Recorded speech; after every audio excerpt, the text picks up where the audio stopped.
Hello, humans. It's Rob here with Not a Robot Podcast's DC Comics Review Show number 139. 900 more episodes to go. And no, wait, my math is wrong. 1,800 more episodes to go, and we will match the anniversary year of Batman. It's true. I hope I did my math right. I kind of just did that on the fly. It's been a long day, folks. This is the world's greatest comic show about the world's greatest superheroes. And with me, as always, is Brandon. Hello, everybody. And Josh. Why, hello there. That was creepy. In a good way. Creepy in a good way.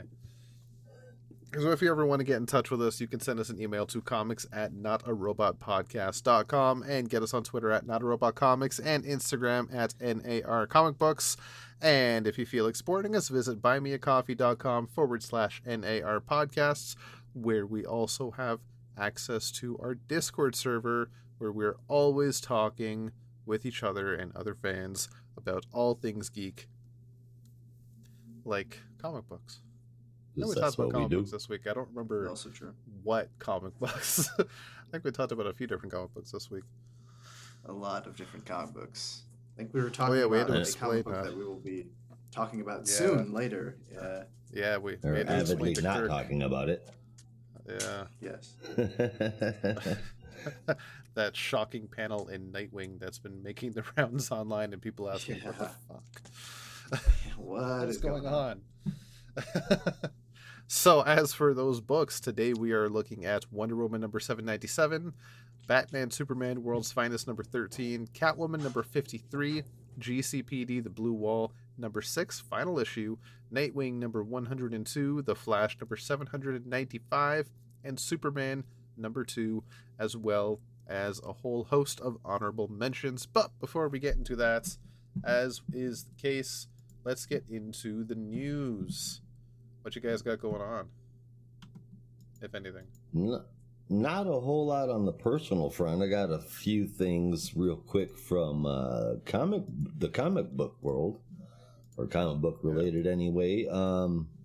First up, James Gunn is officially tapped. He's going to be directing the Superman Legacy movie that he has written. Right. He'll be the one directing it too. So if it falls flat, it is all on him. But if it's successful, oh boy. Yep. That's a big also, yeah, you could say that again. Also, Dave Gibbons was recently interviewed on right before he put his book out, and he was asked if he would ever release Watchmen's full scripts from Alan Moore, and he said no, that is a good idea, but there was no confirmation. So we'll see. DC Comics is going to be publishing a free We Are Legends comic focusing on the 3 new heroes that they have introduced. The Spirit World, that they've brought into the dawn of DC. Spirit World, The Vigil, and City Boy. I suppose I'll have to wait and see how those turn out. Not a fan of the City Boy deal. This one's for Brandon. Frank Miller and Dan Didio are out looking for comic book talent at Comic-Cons. Yeah, I heard about that. I was at one of their panels when they were talking about that. Need to go get a job, son? I would love to. It seems like it would be a fun time.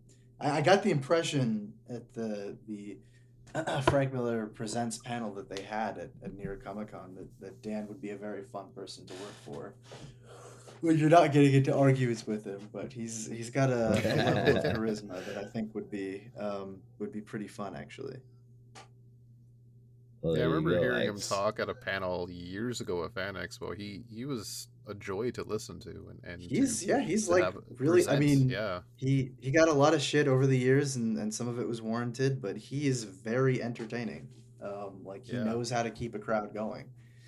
Hmm. And mind you, this I mean, I went to two of the Frank Miller Presents panels. One was at like 10:30 in the morning, and had people in there fully attent and listening and paying attention. So he knows how to get the crowd going.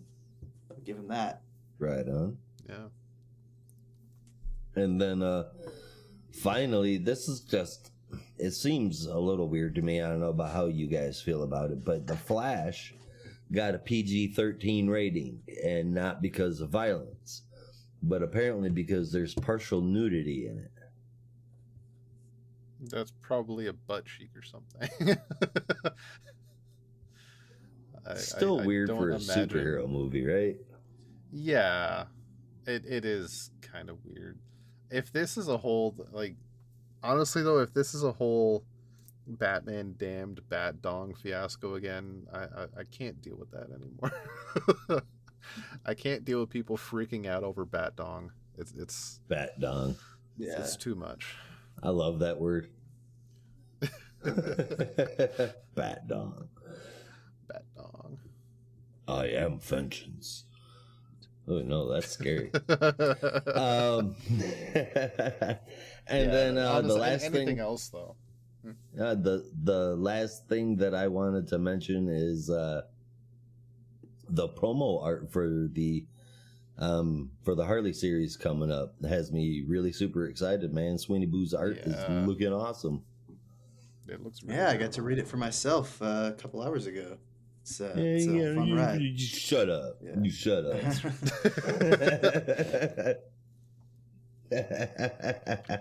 Oh, you lucky guy. Didn't you ever learn sharing is caring? Sharing is caring, but It's also illegal. also, well, not illegal. Yeah. More just I don't want to run the risk. Yeah. My LCS owner, we have a special arrangement that most of this stuff stays under wraps. But well, I would share with you guys because I trust you guys, obviously. But I can't go sharing it all over the internet because it's gonna get traced back to me, and then my well will run dry. But Yeah, and yes, then the art that's is very illegal. fun. And I mean, this isn't much of a spoiler. It's in the solicits, but there is a backup from Erica Henderson. I don't know if you guys know her, but she The name sounds familiar. Was it Unbeatable Squirrel Girl? And then she did a book Oh, with Alex DeCampi called Dracula Mother Effer, which was one of my favorite books of 2020. An excellent book. I remember seeing that. Yeah, and she did a Harley backup. I don't know if she's doing regular backups, but she did a Harley backup that was very fun. Right on. Yeah, that's gonna be fun. This wallpaper I is can't wait for kick that ass, issue. isn't it? I need a picture of this so bad. I'm Which getting one Oh, though. your wallpaper? Yeah, Yes. that is the sick cover. It's awesome. And I don't even care if it's got Peacemaker in it. Or whatever the hell his name was. What? Grifter? No. Peacemaker. The dude behind Grifter. Peacekeeper. Peacekeeper, yeah. that's what it was. Yeah. I was gonna say, I don't remember seeing Peacemaker there. No, not Peacemaker. Yeah. Too close. You need to start getting original names. Yeah. All right. I've got a few things. Oddly enough, one DC, one Marvel, and one everything else. Starting off, DC is being hit by Warner Brothers Discovery layoffs, but not to the same degree as we got a few years ago. It is mostly going to be upper management level stuff. One that we do know of is the Senior Vice President of Manufacturing and Operations, and the self-described restructuring deal is retiring. At least that's semi-confirmed. Oh, wow. I'll say semi-confirmed. And this was as of March 17th. This was last Friday. I have not heard any updates since. And no other positions were really said to be affected. Like, none were confirmed. I mean, like definitely more positions are affected, but we don't know what they are or how far this expands. But it's apparently editorial, and the comic actual creator side will remain relatively untouched, if not completely untouched. So there's definitely some. You know shit who going I hope on gets laid off? in the WBD offices. You know who I hope gets laid off? The guy that throws away all the submitted story ideas. Like, just lay his ass off, and then we can get to work. Oh, the guy that created the DC round robin. Lay his ass off. The guy and just publish all the books. The guy that throws away every single story that's written into DC. DC never takes submissions. Well, if they lay off the guy that throws them all away, unsolicited submissions. Yes, that's what they can't take those legally. Yeah, they can't take those legally, because if they were to open them and then somehow found its way into the pipeline, that could warrant a lawsuit from the original creator of that unsolicited proposal. That's why they don't take them. I know, but if we lay off the guy that throws them away. Well, yeah, they're just going to get someone else because they don't want to get sued. Yeah. Come on. We need Rob's Green Lantern story, man. Oh, I have to write it first. Yeah. Oh man, I would love to publish one though. That'd be fun. That'd be a lot of fun. Yeah. Just to see all the reviews come in and people shit all over it. Yeah. The one you did in Discord was kick ass, dude. That was an awesome idea. I mean, that was really just a pitch. I'm horrible with dialogue, but we'll see. Says the guy hosting a podcast. I mean, other people. I can talk for myself, but I can't put words in other people's mouths. I'm not that good. And I can totally see the book may be well received by the larger DC universe, but the Green Lantern fans will find a way to shit all over it because it's true. It's not Jeff Johns. They hate everything. Yeah. Oh, too true. To be fair, there's been a lot of shitty ones out there over the years. There's been a lot of crap. A lot of good. Yeah, but they even shit on Grant Morrison, and that was a good story. I mean, there's differences. Good and bad. I know. There's some. For the Green Lantern fan, I get it, and I agree to a certain degree. But that's neither here nor there. I digress. Next point I have is in Marvel, they have announced the Uncanny Avengers are making a return to the stands with a brand new series written by Jerry Duggan with art from, and Brandon, correct me if I'm saying this wrong, Javier Garron. Okay. So I am Javier not familiar. Yeah, I'm not familiar with. I'm assuming his artwork. Yes. Yeah. All right. So, but the cover looks really freaking good. I did not mess with Uncanny Avengers when it first came out. I thought it was cool at first. But after a while, I was kind of just done with X-Men. So I don't know. It looks interesting. It's apparently going to spin out of the Fall of X. I don't know if you want to elaborate, Brandon, because I am not up to date on any X-Men stuff. I have no idea what Fall of X even potentially is.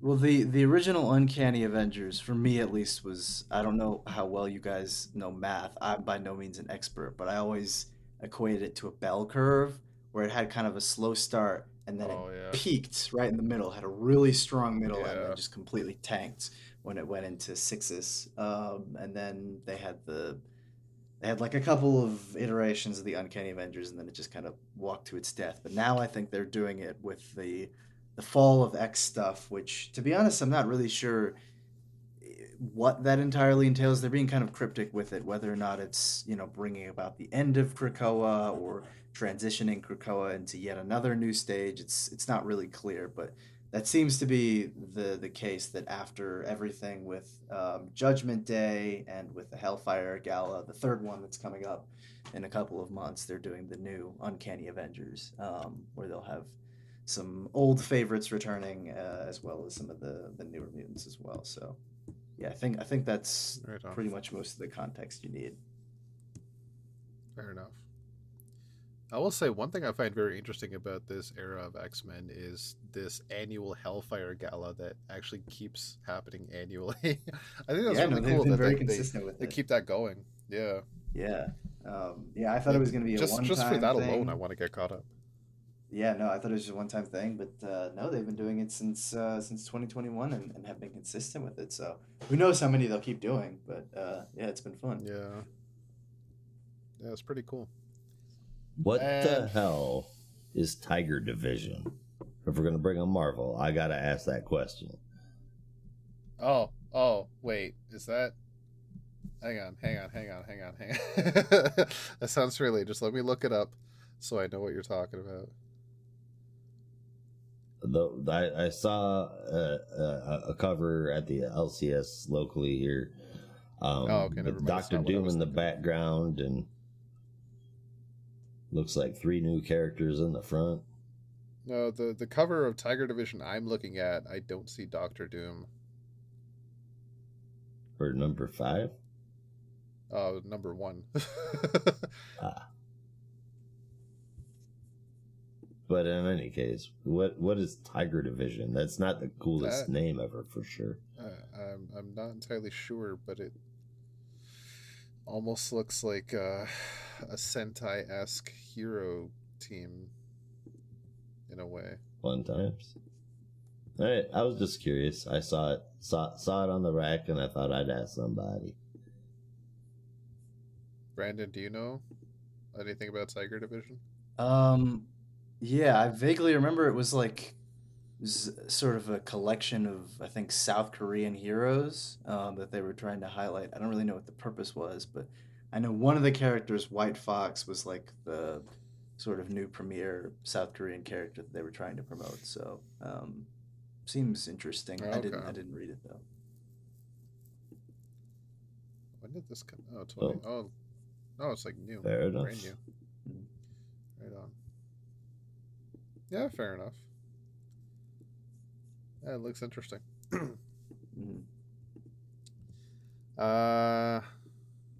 Yeah, no, there was when you said that, I don't know why I was thinking of this other Marvel comic from like the 80s or 90s that I completely forgot about until I saw a cover earlier this week, and I forgot to share it. And it was half robot, half animals as a Huh. team. There was a Fun. lion, and there was a kangaroo, and there was Beast a dolphin. Wars. It was friggin' insane. But as a kid, I loved it, and I don't remember what the hell it was called. Oh man. Shit.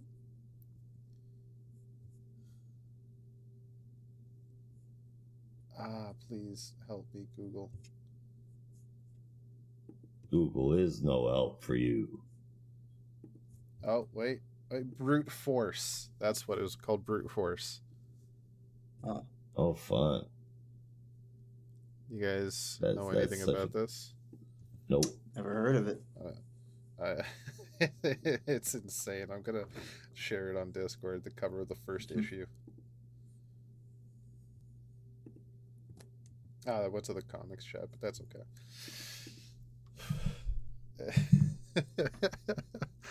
Oh man, if this were around today, Oh yeah, that is wild. Yeah. If they ever did another Marvel versus DC, I need the Zoo Crew to fight Brute Force. Wonder if it Just was once. a part of the larger universe or if it was just like a self-contained thing. I'm almost positive it was self-contained. Yeah. My Yeah, it was goodness, insane. I would hope so. Just for the dolphin I alone, I would think it's hope so. fantastic. Dolphin's the only one that might be okay. Yeah. I don't know how I feel about the fact that the kangaroo has to drive a motorcycle, but What else would I a think kangaroo drive? Why would a kangaroo drive? I guess the same You reason ask a too many dolphin would questions. run. Yeah, exactly. If King Shark can walk, then a dolphin can run, and if a dolphin can run, then damn it, Roo can drive.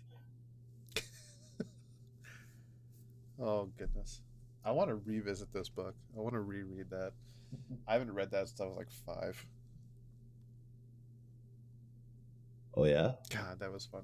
Yeah, nostalgia. Anyway, last piece of news I have. Comixology has, as we know, had tons of issues over the past few years, in no small part thanks to Amazon. I think completely because of Amazon, if I remember my news correctly. And in terms of that, Comixology now has a competitor, a direct competitor in the online comics business called Global Comics. And they have secured a partnership with Image, Boom Studios, and many more publishers, which will all be on their platform, which is launching, I believe, later this year. Earlier this year, on February 3rd, they announced that the app for iOS and Android and tablets will be coming soon, and it is being open for a closed beta test. Wow. And in terms of publishers, they have Image, Archie Comics, Tokyo Pop, Boom Studios, NBM Graphic Novels, TKO Studios, Bad Egg Publishing, Valiant Entertainment, Top Cow, Mad Cave Studios, Paper Cuts, among many others. It's That's cool as hell, looking, man. yeah, it's looking to be a really, really big app right now for Yeah, comic and book it's not reading. just that. I'm seeing here that they offer direct-to-consumer publishing plus monetization tools. You get all your analytics and marketing tools like you normally would running that shit on your own website. You get vertical scroll or traditional page layouts left to right, and it's free to publish an unlimited amount of series and books. Damn, Wow. hell yeah! And if That you that want that a doesn't first just look put at it, image that doesn't just put image on a out there on a Comixology type platform. That puts your Green Lantern story, everyone, just for example. yeah, That average not Joe actually out Green onto Lantern. the Yeah, No, it would be what's a variant of green? Like a trying to think, like chartreuse. a teal yeah, teal lantern, so you don't get teal. sued. I'm the teal flashlight, There you Yes, go. the The teal teal flashlight. the chartreuse candle. Yeah. chartreuse lamp. I like it. Oh yeah, chartreuse lamp, CL, because TF and CC, I think those are kind of taken. Transformers and Canadian Club would have issues. Fair enough. Yeah, I'm gonna have to bookmark this one.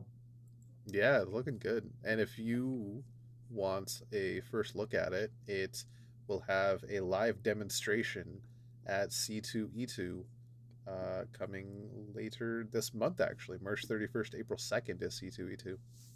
So they will have a large presence there. So yeah, it's exciting. I can't wait to get this on my phone, get it in my hand. It's going to be very interesting. Hmm. Yeah, that's all I got. Yeah, you guys Oh, have anything else, Brandon? You got this is a anything hell going of a on? thing here, man. I'm digging this Mm-hmm. for sure. All right, I'll stop looking at the website. Yeah, Brandon, you got anything exciting going on? Nothing really. Yeah, nothing in comics news that hasn't already been discussed. Well, I guess one small thing for anyone who happens to be on Substack. I follow pretty much most of the comics writers that I can, and over on the Joshua Williams spooky something Substack. I forget the name of it. Something like that. He's been doing unofficial Green Arrow week, and on Monday posted the sort of character sheets that Shawnee Sasuke has been doing for the upcoming Green Arrow series. So we get to look at the official redesigns or slight redesigns, in Green Arrow's case, for Ollie, Roy, and Connor. And they're all very cool, especially Roy's costume, which is very much inspired by the Arsenal costume from the late 90s. Yep. Which I think is significantly better because they actually gave him a mask this time and not those terrible sunglasses. You didn't like the sunglasses? The sunglasses are terrible. They're so dated. Oh my god. Get a regular mask, you clown. Actually, but believe it or not, that's not Roy's worst costume. I think Roy's worst costume has to be hands down I Speedy. I don't love the Arsenal one from no, the Speedy one's pretty iconic, but I don't love the Arsenal one from the 90s.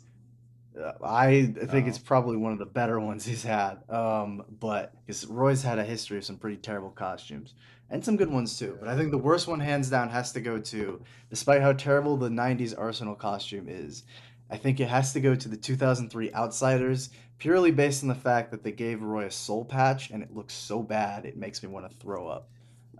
So bad. Aside from that, it's so terrible. Just look up Outsiders Roy Arsenal Harper. and the Outlaws. Oh god. No, it was like, whose idea was it to, like, seriously?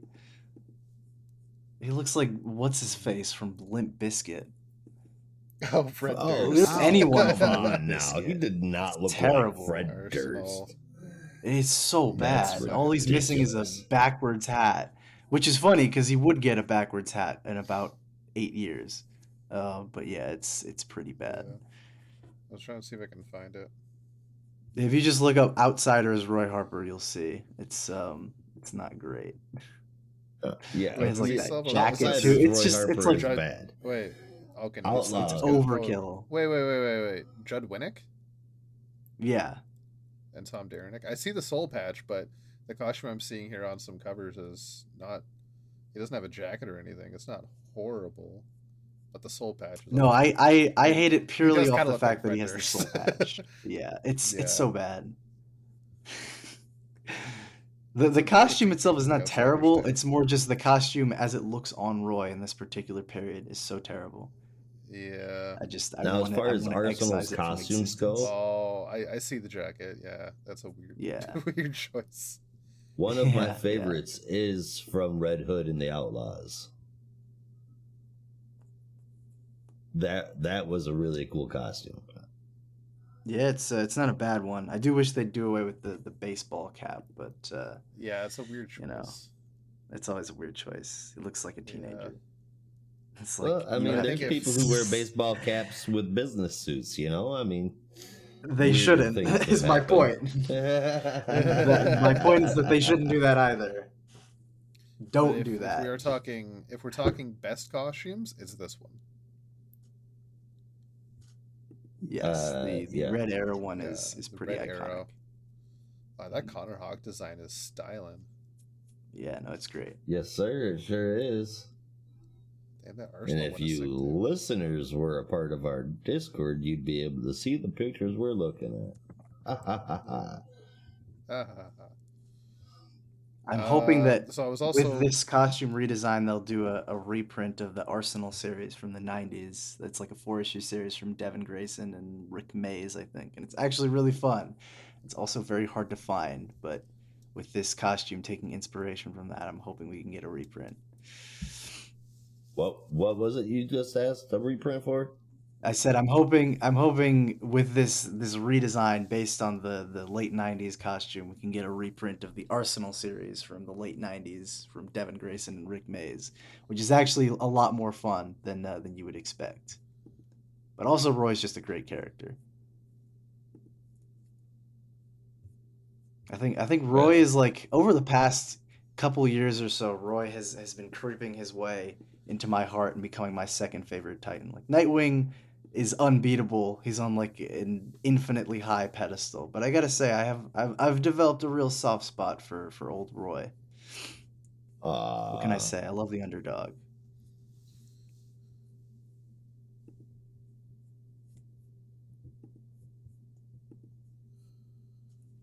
well, is that about it? That's all I got. Sorry, I discovered a couple more things because I remembered we in our private chat were having some discussions about things with the solicits last week. In I believe July, just trying to find it. No, in August, Tomasi is getting another omnibus coming this year. His Oh Green yes. Lantern Corps run was announced earlier this year to be coming out in June, I believe. And Mhm. now his Detective Comics run from Rebirth is going to get an omnibus collection in August as well, Yeah. which just great news for Tomasi and Tomasi fans. There's a Yeah. lot No, coming it's this year. Yeah. it is a solid run with some ups and downs, but Hmm. it'll be nice to have it all in one thing. Yeah. That's my wallet's gonna cry though because I don't know which omnibus I want more. You gotta get the Green Lantern Probably Green Corps. Lantern Like Corps. Yeah, that's probably that's gonna be GLC. a once in a lifetime thing. And if Yeah. that thing sells out fast, you're never gonna find it again unless they do a Oh, reprint, definitely. which like Yeah. realistically they won't do for another It 15, won't. possibly 20 years. Yeah. And like whenever there's a question online about where do I start with Green Lantern, everybody says Jeff Johns run, and I'm always Mhm. coming in the comments saying like that's a great choice, but also read GLC alongside it because it goes Definitely, so yeah. well together. And in time, at times, it's actually the better book. I agree. At Definitely more sometimes, consistent certain at at certain points. Yeah. times. Yeah. Yeah, because with Jeff Johns, he was trying to do a whole narrative. He was trying to Yeah. fill gaps between event to event, but GLC was just not riding its coattails, but just doing its own thing and having its own fun. Yeah. And I Mhm. appreciated that. And I think, I mean, Uh, aside from some of the crossovers with larger events, it was also more contained, which I kind of like too. Like exactly. it's not Yeah. always, related to whatever big thing is going on right now. It's just sort of telling the smaller, more, I don't want to say smaller because that makes it sound unimportant, but the kind of side lantern stories, which I always appreciated. Hmm. And it's honestly, I'll credit it as one of the books that really made me truly love Green Lantern. Yeah. Plus, hey, Kyle Aside from Jeff fans Johns' and run. Guy fans, this book is for you. Exactly. Exactly. Kyle gets his fifth girlfriend and Oh failed God. relationship. Yeah. Guy just has a lot of Piss, fun moments, piss. though. Yeah. You know what always makes me laugh? That ending to Blackest Night where Jade comes back to life and immediately runs after Kyle and Mm, Sorenix just like st standing on the side like, yeah. oh. It's like, oh, okay. Well, Especially since uh, during Sins of the Star Sapphire in yeah. GLC, there was this whole thing with Kyle and Soranik's true love when they first met the Star Oh God, Sapphires, yeah. and Soranik saw Kyle and Kyle saw Yeah, and he Jade. lies, right? He's like, "Oh, wait, um, yeah, I totally saw you, baby." And then he's like, I "Oh, think at fuck." first, but I think Soranik does actually find out about it later on Yeah. or soon after, and that's when Uh, they begin to have the that's when they romps, break up. That's when and he's then like, Jade she's like, shows "Lose up. my number, Lantern Yeah, 2814.4." Not even Kyle. yeah. If I ever see you in my sector again. Zzz. Oh man. Yeah. Oh, Kyle, you dog. Yeah. What a shame. Yep. And finally, a bit of sad news, but also news to rejoice towards. It's kind of bittersweet, I gotta say. Also in the solicits, a series finale was announced. Kind of. I didn't even see it when I was reading the solicits, but we saw it later on in other reports about it. Tim Drake Robin number 10 comes out in June, is the series finale, last issue, to the surprise of no one. Yeah. Oh, At that's least wonderful. the That's people beautiful here. news. I don't know if that's But also a bittersweet, but I shame. think it's awesome. It's bittersweet in the terms of it's sweet in the terms that that the stories can end. That the book can Yes. stop. We don't have to have Tim Drake in the shitter, but it's bitter because they couldn't just get another creative team. Yeah. Yeah. Who So knows? Maybe it's a they'll shame in a relaunch way. the book with a different team. Hopefully, Yeah. please. Yes. Or maybe they'll please half the fan base and give Tim Drake a new moniker. I don't know. Yeah. Oh boy. Hey, we actually don't know the story yet. Maybe that's what they're doing. They're Maybe. finishing Tim Drake Robin and instead going to relaunch in July with a number one Tim As Drake Tim something Drake, It else. Blue better be a Beetle, number different one. goddamn. Tim Drake Gray Ghost. Dre It better be a Ghosts. different creative Yeah. team. I mean, if they're doing that and going from Robin to something else, it's probably still making Fitzmartin. Yeah, man. Yeah. I would love to do a Black Label story of him actually taking over the role from Ted Kord. I still think that's a really interesting idea. Yeah. Maybe not in continuity, but like if you were, because you know how Rogue. I was thinking about that. Like Rogues was obviously based on kind of like the that 2000s era Flash stuff, but it was still kind of telling its own out of continuity story. And it's like, what if you took that era of Robin and Birds of Prey from like 2001, 2002, and then just did like a Black Label story set maybe like 5 or 6 years down the line where Tim becomes Blue Beetle or something like that. I would love to do something like that, or just see it happen. It doesn't have to be me, but you know, someone else could do it and try and make an interesting story out of it. Not Chuck Dixon though, because I don't want him doing anything else at DC. But yeah, But yeah, he's never coming back to DC. no, no, and good riddance. Yeah. Yeah. That would be interesting though. Yeah, I just want them to call it Elseworlds, you know? that's what I know. We all do. Like Black Label would be cool, but like to keep that Elseworlds banner would be amazing, I think. Yeah, I mean that's basically what they are. They won't call them that for They some don't talk. reason. I don't know why. Yeah.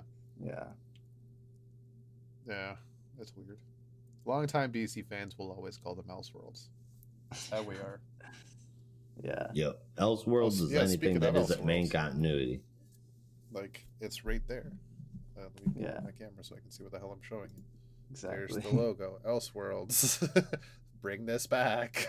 I know. Well, I miss that distinction, especially because like Black Label's encompassing everything, including some of DC's independent stuff, and it's like you guys had Vertigo for that reason. Why did you get rid of Yeah. Vertigo? Like, come on. Like you have Vertigo and Elseworlds, and there's a kind of a Yeah. distinction between out of continuity superhero stuff and just completely independent, comics published in conjunction with DC, and now they're just like blobbed together. Insane. Vertigo might be a special case because Vertigo, as its own imprint, had its own books, and it wasn't like you wouldn't have seen a Batman book in Vertigo necessarily. You wouldn't see Yeah. the Flash in a Vertigo imprint. Mhm. So maybe like I can understand Black Label compared to Vertigo in that sense.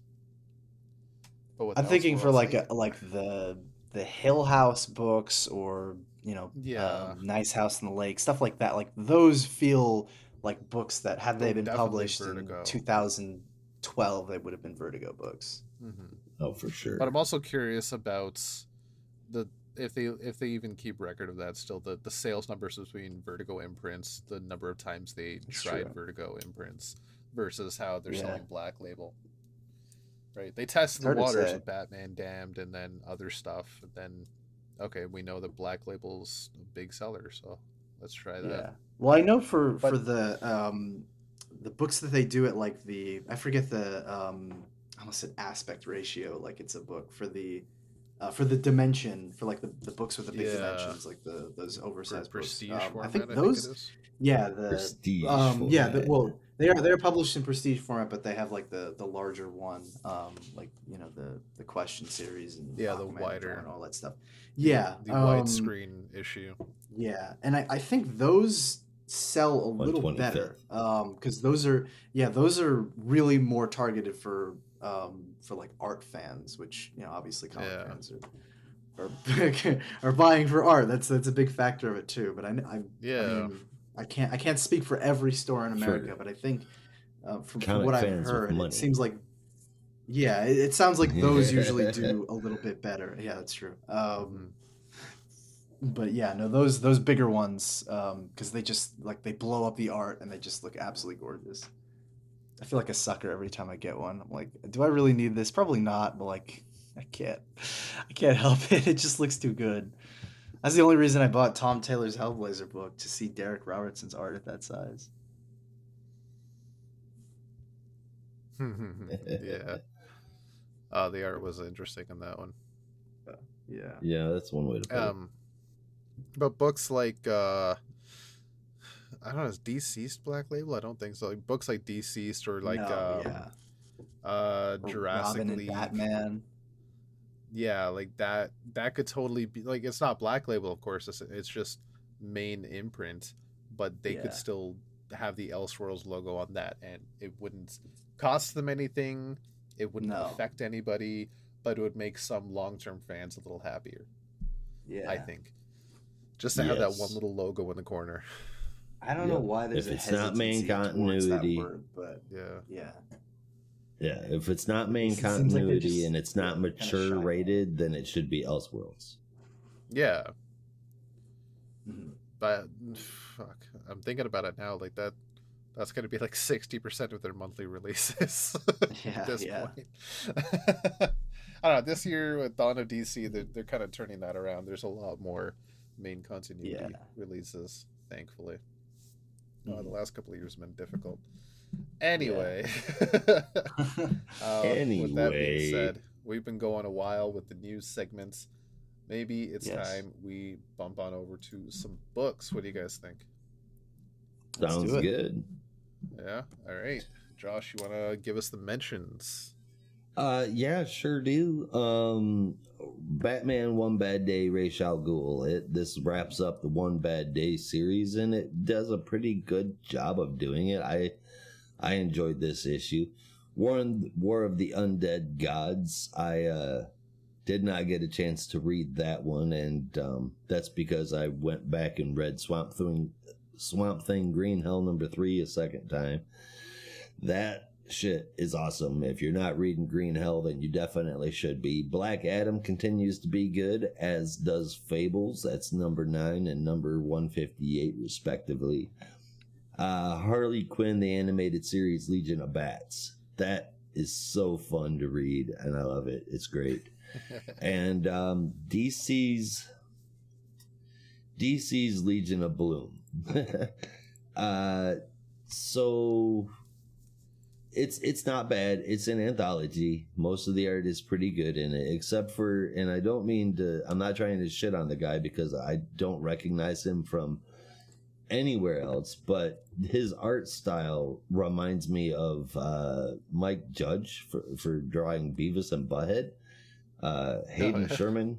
But other than that, it's your typical anthology, seasonal anthology book from DC. And that's about all that is. So, well, that's about all that there is for the honorable mentions as well. Hayden Sherman, that sounds familiar. He's done some of the backups Detective we've seen recently. Oh, yeah. No, I get what you're getting. I see what you're getting at with Beavis and Butthead. Like the flat rectangular faces. Yeah, I can see that.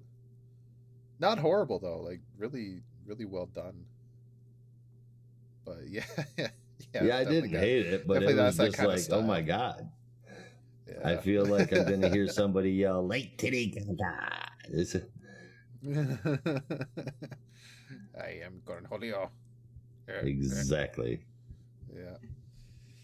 Uh, Legion of Bloom, I was definitely excited for. I've only had the opportunity to read one story out of it, and you know which one I picked. Captain Garrett.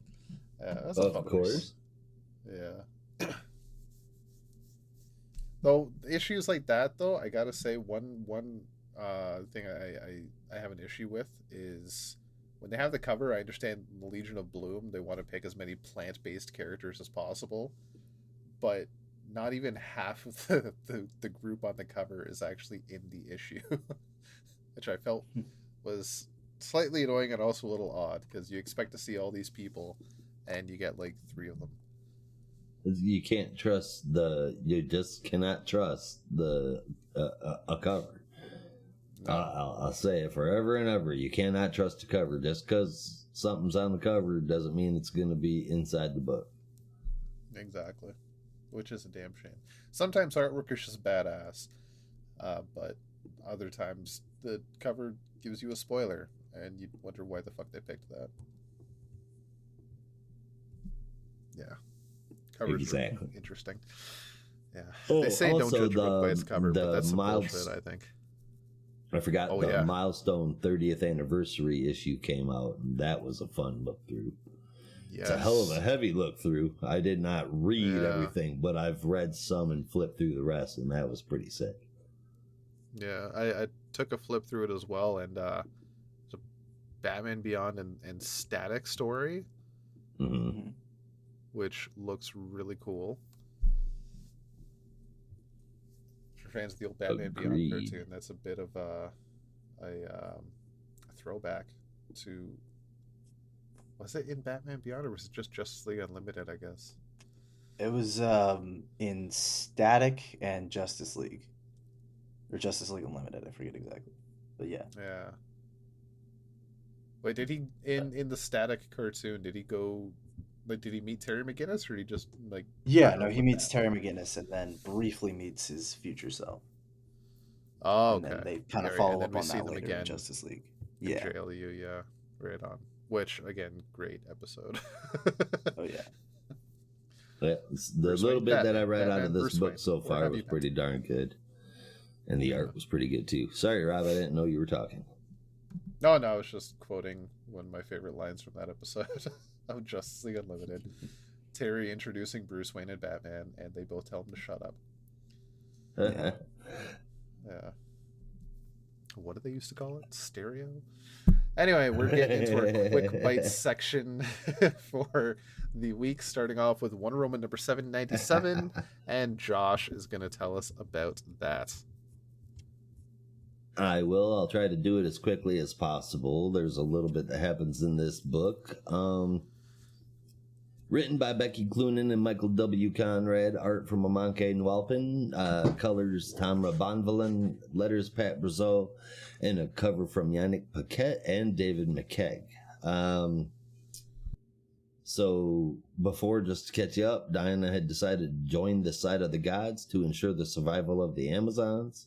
Because if the gods die, well, so do the Amazons. Okay, you're all caught up. So this starts out with Diana being captured and tied to a stump on the side of the Promethean cliffs, where Hera decided that she needed to be. A stranger frees her and they take off. Soon they run into a bunch of, ghouls, I guess. Mindless undead that don't eat brains, so they're not zombies. And they serve a titan named Euronymous. Pretty sure that's how you say that. All the Titans want Diana dead. Stranger dude tells Diana to run. Ratatosk, the not a squirrel, shows up, sends Diana through a portal to Themyscira where Nubia is waiting. Stranger dude is somehow there too. Nubia tells her to run while the ghouls attack the Amazons, and she flees with the stranger again for a minute and then takes off to the world of man to take revenge on the gods. And she has a pretty damn cool costume to do it in. This first part, man, has got really excellent art, really excellent. And you know what? I'm digging this arc. I had my doubts, of course, and for good reason. But this story, at least so far, this issue is good enough, and that if it continues this way, I could possibly retract my complaints about the previous issues in this arc. We'll have to see where it goes. But I enjoyed this front half here. How about you guys? What'd you think? I didn't hate it. It was kind of interesting, fairly enjoyable. A big turnaround from the rest of the run so far. So Yeah. yeah, it's I just hope they can stick the landing with this story arc. I'm gonna see where it goes. I'm cautiously optimistic about it right now, but very very cautiously. And I'm very invested in the mystery of this hooded fella, whoever this guy is, who I suspect Stranger dude. is Ares. I suspect. You it might be suspect Ares, it's but Ares? yes. Interesting. There was a lot of talk of war going on for somebody that's not the god of it. To be out in, yeah, you're right. To be out in the mix of it, he definitely should be. You got a good point there, Rob. What about you, Brandon? What did you think about the first part of the book? The first one was okay. We talked about Revenge of the Gods last week, and I think it was Rob and I were kind of in consensus that it was not a great start, not a bad one by any means, just kind of weak. And I sort of felt the same way here. I mean, it's okay, it's fine, it's sporadically interesting, but I feel like it never really completely pulled me in. It's certainly not as much as the backup did, which we'll talk about soon. Maybe I appreciated this one because it's just better than Psychic Milk. But Yeah. speaking of the backup, we get the new champion of Shazam, written by Josie Campbell with art from Caitlin Yarsky, colors Jordi Belair, and letters from Clayton Cowles. So Mary pops into Themyscira while they're in the middle of the undead invasion. Diana must just took off. She helps fighting. They aren't really making a dent in the numbers. And then Hoppy shows up and says he needs her because Billy has gone missing. She doesn't want to go, but Nubia and the Amazons convince her to go help Billy instead of staying and fighting. And that's it. Off she goes. I am really glad that we're getting more of Mary. I'm glad that her story wasn't over at the end of her series. I almost didn't catch that this was a new backup. I completely slipped my mind that we weren't getting young Diana anymore. And man, am I glad about that. But the backup, well drawn, well colored, and a pretty interesting place to point the story in. I thought it was pretty good. The only thing that I have that makes me scratch my head is we got two very powerful, indeed, probably the two most powerful females in the DC universe, and both of them spent the entire book running. But I gave both halves an 8.75, gave the whole issue an 8.75. I can agree with the backup. It was fairly enjoyable. It's definitely the better part of the issue for me, and I'm interested to see where Mary will go from here. I did forget to mention, I remembered because Hoppy was in this, but I was happy to see Ratatosk again. That was a cute little critter, that Unisquirrel. Love that little guy. So all in all, I gave this issue an 8.5 out of 10. Yeah, the backup for me was definitely the more interesting part, to see more of Mary and her story. So excited to see where that continues to go, and I wonder if that'll have anything to do with the upcoming Shazam series from Mark Waid and Dan Mora. So yeah, the whole issue I'd probably give like a 7.75 out of 10. Mark Waid and Dan Mora on a Shazam book. Damn, that sounds good. It does. Speaking of Mark Waid and Dan Mora, they also do another book. Yeah. Titled. Like how I set you up there? Yeah, it was perfect. It was perfect. Batman, Superman, World's Finest number 13 is our second book of the week, and as we stated, is written by Dan.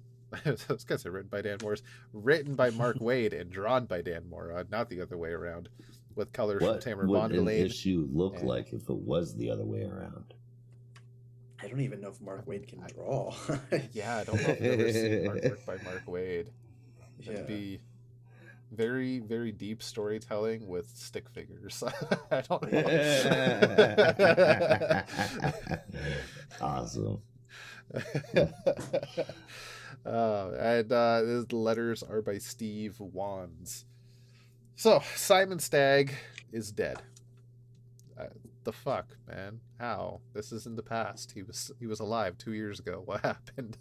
Batman and Superman were the first heroes to hear about it, and given their friendship with Rex Mason, aka Metamorpho the Element Man, they go to find him and investigate the mysterious murder, with reluctantly Rex as the top suspect.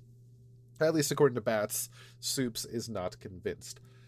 However, Jimmy is also on the case, thanks to Clark Kent egging him on to be an investigative reporter for the Daily Planet, working with Clark on the news story.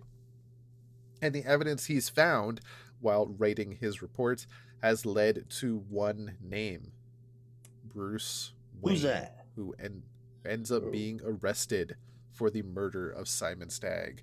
How many A times has murder Bruce that Wayne Clark been arrested Kent... at this point? Seriously, yeah. But this is also Like, a come questionable point in the past. This could technically be That's his true. first arrest. It could We be. don't know. Yeah.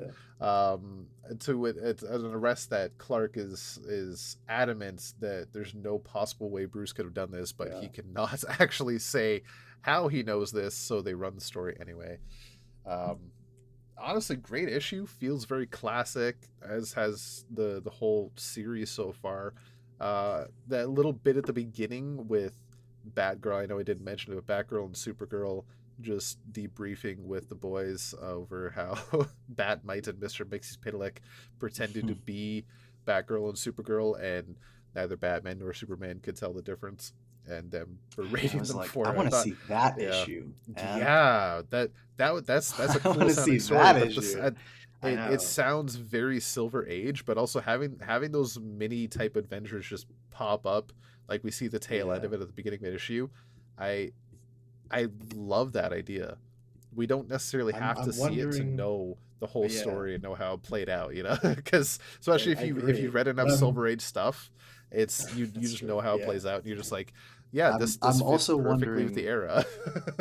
Oh, definitely. Yeah. No, I'm also wondering because they've been kind of like they do the way that this series has been structured so far is like they do their arc, their story arc, and then they have like a kind of a one and done issue after that a guest artist draws. And I wonder if after we finish up this Metamorpho arc, the kind of next issue they do after that, the one and done, will be the story of Batmite and Mr. Mxyzptlk like impersonating Batgirl and Supergirl, which I can't wait to see because that'll be great. Yeah, that could be it. That could possibly happen. They did that with the date, so yeah. Boy, yeah, that's a good point. Yeah, this mystery though has me kind of hooked with Bruce Wayne and Metamorpho. It's interesting because I'm also trying to figure out like, okay, Metamorpho could do that, but what's his motivation? If it's not him, then who could it be? And Java's sounding pretty suspicious, but he's always suspicious, so maybe it wasn't him. And I'm just like, in my mind, I'm going through all the players, and like, I love it. So this issue, World's Finest number 13. Oh fuck, can you imagine? Court of Owls in the past? That'd be awesome. This issue I gave a 9 out of 10. Really fun to read. Nice. How about you, Brandon? I also had a great time with this one. I still continue to really enjoy this series, and I really like the format where they're just kind of doing these arcs that highlight a new story but also highlight a new character. I think we talked about it when we first were reviewing this series. It's very like Brave and the Bold-esque. So they had Doom Patrol with the first arc, and then Teen Titans with the second, and now we're doing Metamorpho, and I'm like, great, because Metamorpho, awesome character, love to get more spotlight on him. So it's just fun, and the mystery of who killed Simon Stagg and why will keep me awake at night until it's solved a couple months from now. Yeah. So I had a great time, and Bruce Wayne is in jail for the first time potentially. We'll see. But yeah, no, I had a lot of fun with this one, and Definitely not. And I gave it an 8.5. The only thing that kind of threw me off was the final page at the end where Bruce is being arrested and they have the GCPD, taking him in, and they have who I believe is Montoya and Bullock, and I swear to God, the way that Dan Mora rendered Bullock looks Oh, exactly like the one from the animated series, which kind of threw me at first because I was like, yes. "What? I What forgot the hell?" to bring that up. Like to a T. Yeah. And It's it like so freaked me out. accurate. I know it was like, Yeah. well, because It really. Bruno Redondo did the same thing with Dan Turpin in Nightwing, and I saw it. I was like, Yeah. what is going on? Because if you like Yeah, but have doesn't read that any make old sense? Superman, if you've read any old Superman, you're like, that is not what Dan Turpin looks like in the comics. Because the one they had in the show was modeled after Jack Kirby, and it was like, Yeah. oh, okay, that is an interesting choice. But yeah, aside from that, just a really fun issue. No, that Bullock design was fantastic for me. That actually like brought it up for me. I forgot about that until you just mentioned it. Yeah, it like That was threw me off great. guard. I Yeah. was like, what the hell? And Renee Yep. in her It's beat cool as cop, hell though. her Yeah, officer outfit, which also I think is like the same design from BTOS. yeah. Yeah. Like they're throwing it way back out there. Oh yeah, I love definitely. it. Yeah. Nothing wrong with that. Nothing wrong with that at all. Yeah. Yeah, I don't really mind that for Bullock, but the Dan Turpin one still kind of throws me. I'm like, that's weird. Yeah. I can't get used to that. I can't get used to Like, that. He you're just not looks like supposed to Jack look like Kirby. Jack Kirby. I know you're not supposed to. You were made by Jack Kirby. You're not supposed to look like Jack Kirby.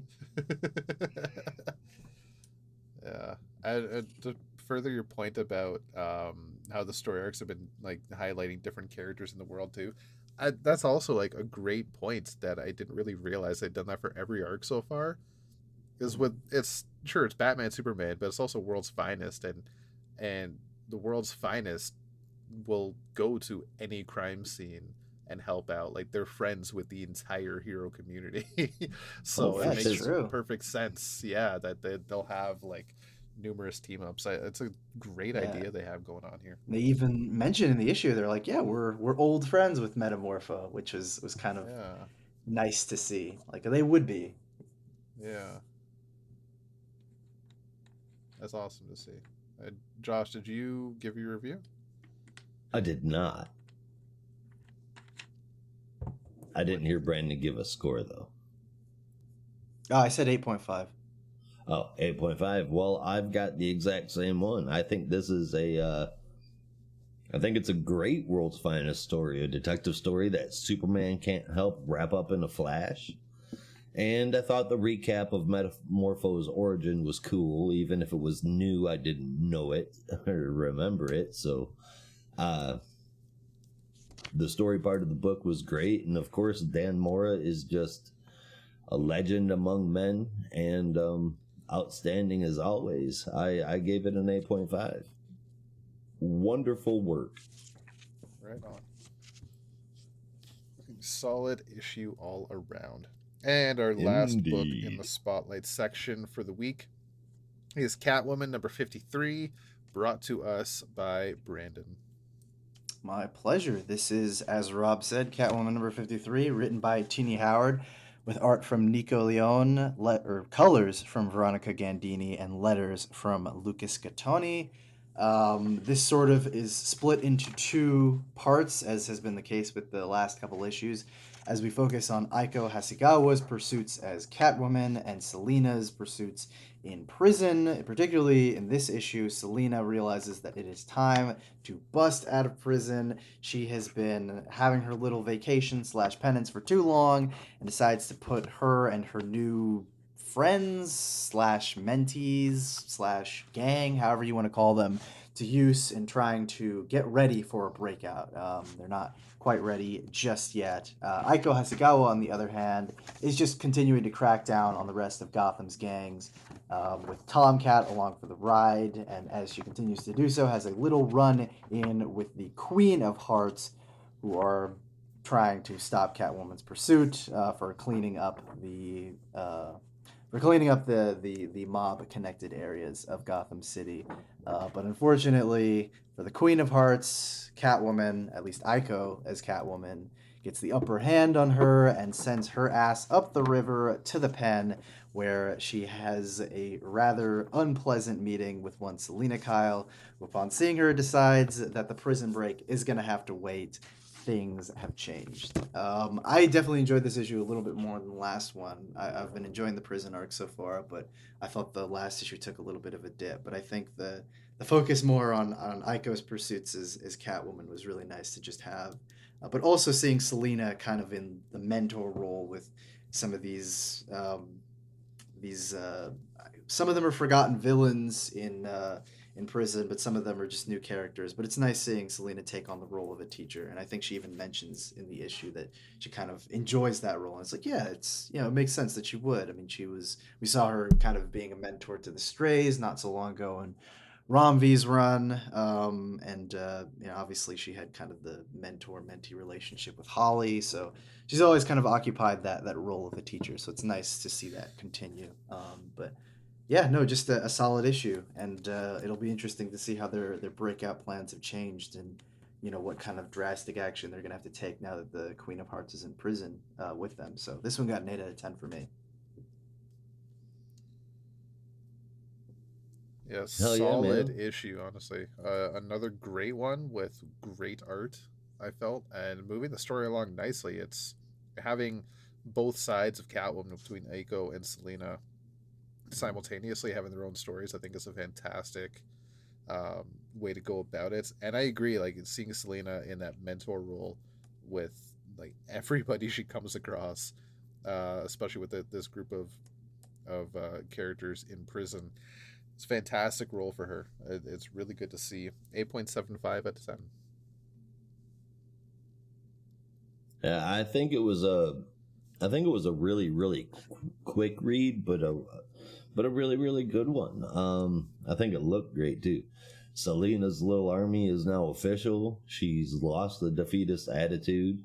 Um, but what she's going to do now that the Queen of Hearts has shown up, is she still going to take everybody and break out of jail? Or is she going to stay in jail and fuck with the Queen? And that head scratcher has got me itching to read the next issue for sure. I'm going to give this one an 8 out of 10. Right on.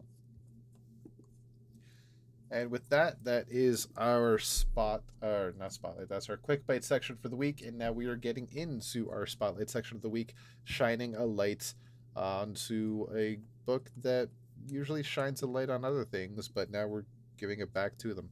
It's GCPD, The Blue Wall number 6, not our typical numbering or type of book to go into our spotlight section, but we figured this is the last issue of the run, and it is well deserved to get its own spotlight.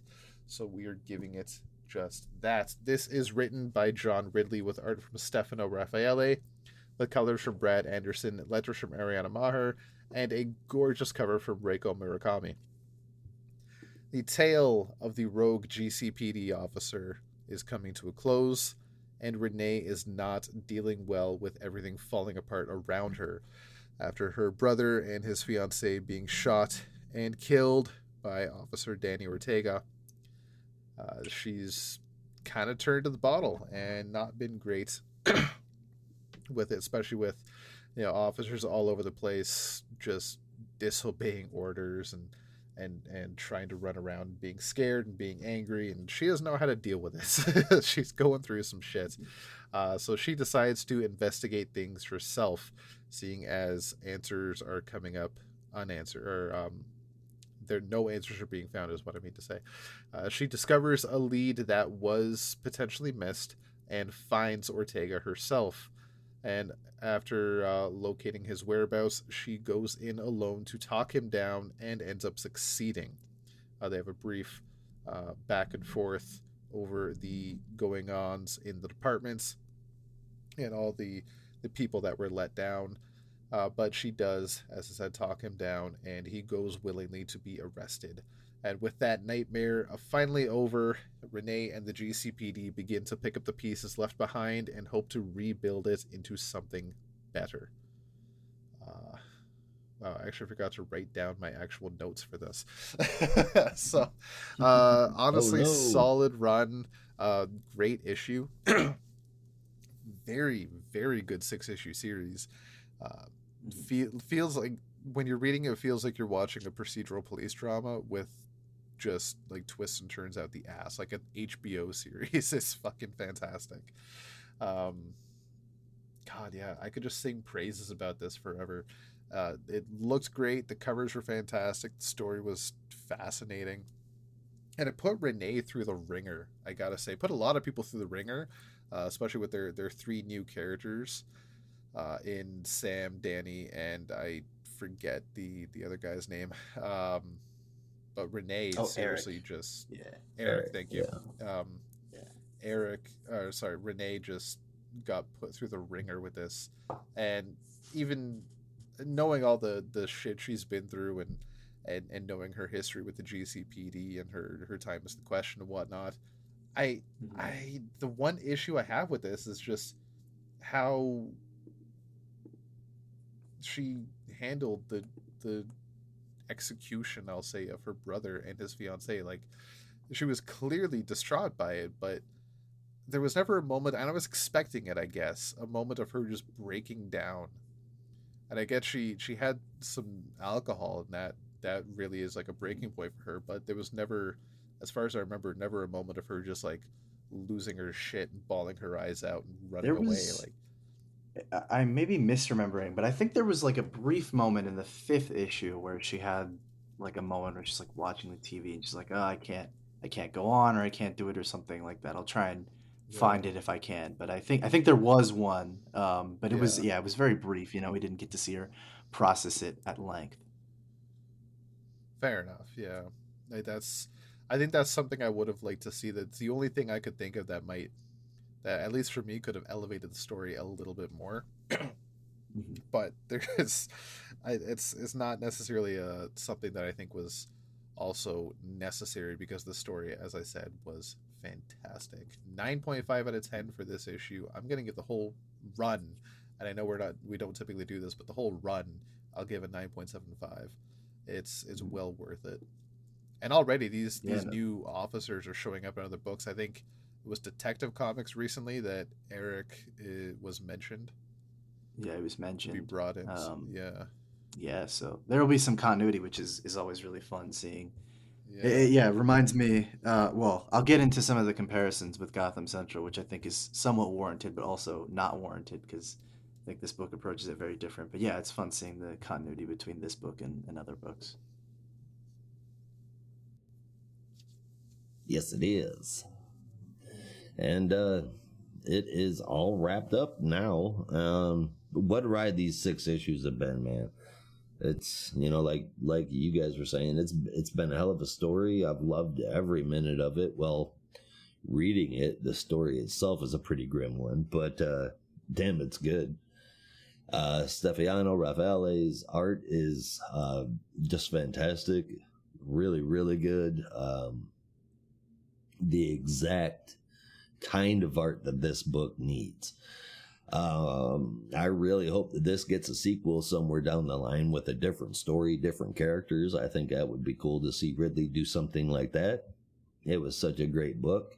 I gave this a 9 out of 10. Yeah, this was a solid way to wrap it up. I'm a little sad because I do feel like for as complete of a story this was, it very well could have been, you know, the start of an ongoing series that really just focused on ground level problems in the GCPD. And I think that's sort of where the difference between this book and Gotham Central fits in with me. And I think I really got it with this issue because for as much as the two are similar, I think in a lot of ways they're very different.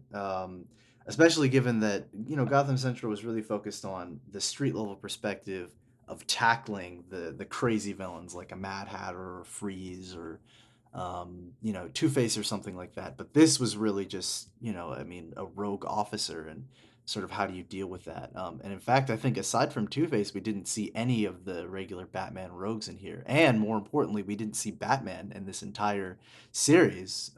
So it's really just looking at the GCPD and how the department functions, which I think has been a really great way to differentiate this series from other books that have focused on the GCPD in the past. But yeah, no, it was just a solid way to wrap it up, even though I feel like it very well could have continued, and this could have just been a first arc that progressed into further arcs for a continuing series.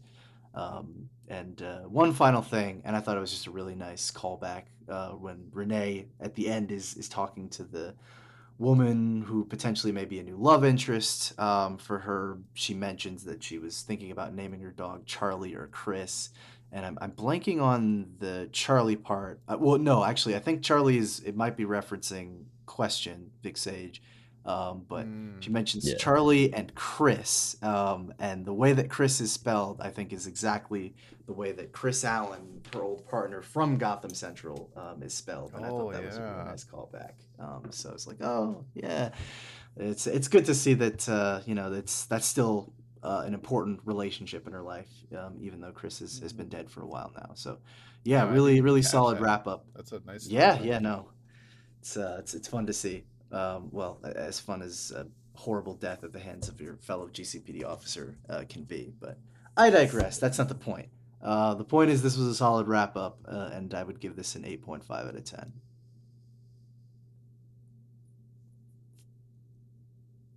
Well, hell yeah. Oh yeah, Josh, you did give yours. I was waiting for you to go, but I forget. Yeah, you did give yours.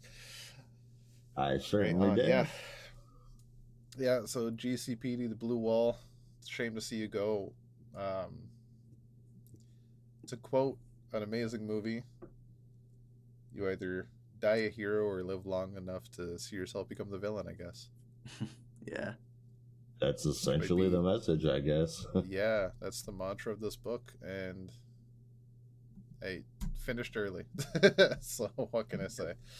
All right, with that, we are going to take a quick commercial break. Stay tuned. And we're back. Sun is in my eyes. Oh my goodness. Welcome, welcome back. Thanks for sticking without a robot while I try and shield myself from the powerful, harmful rays of the sunlight. Holy crap! Your future must be bright. That, or I'm not a Kryptonian. I guess I'm just not a Kryptonian. Yeah. I was gonna say, it's true what they say, kids. Don't stare into the sun. You'll hurt your eyes. No. Unless you're Donald Trump.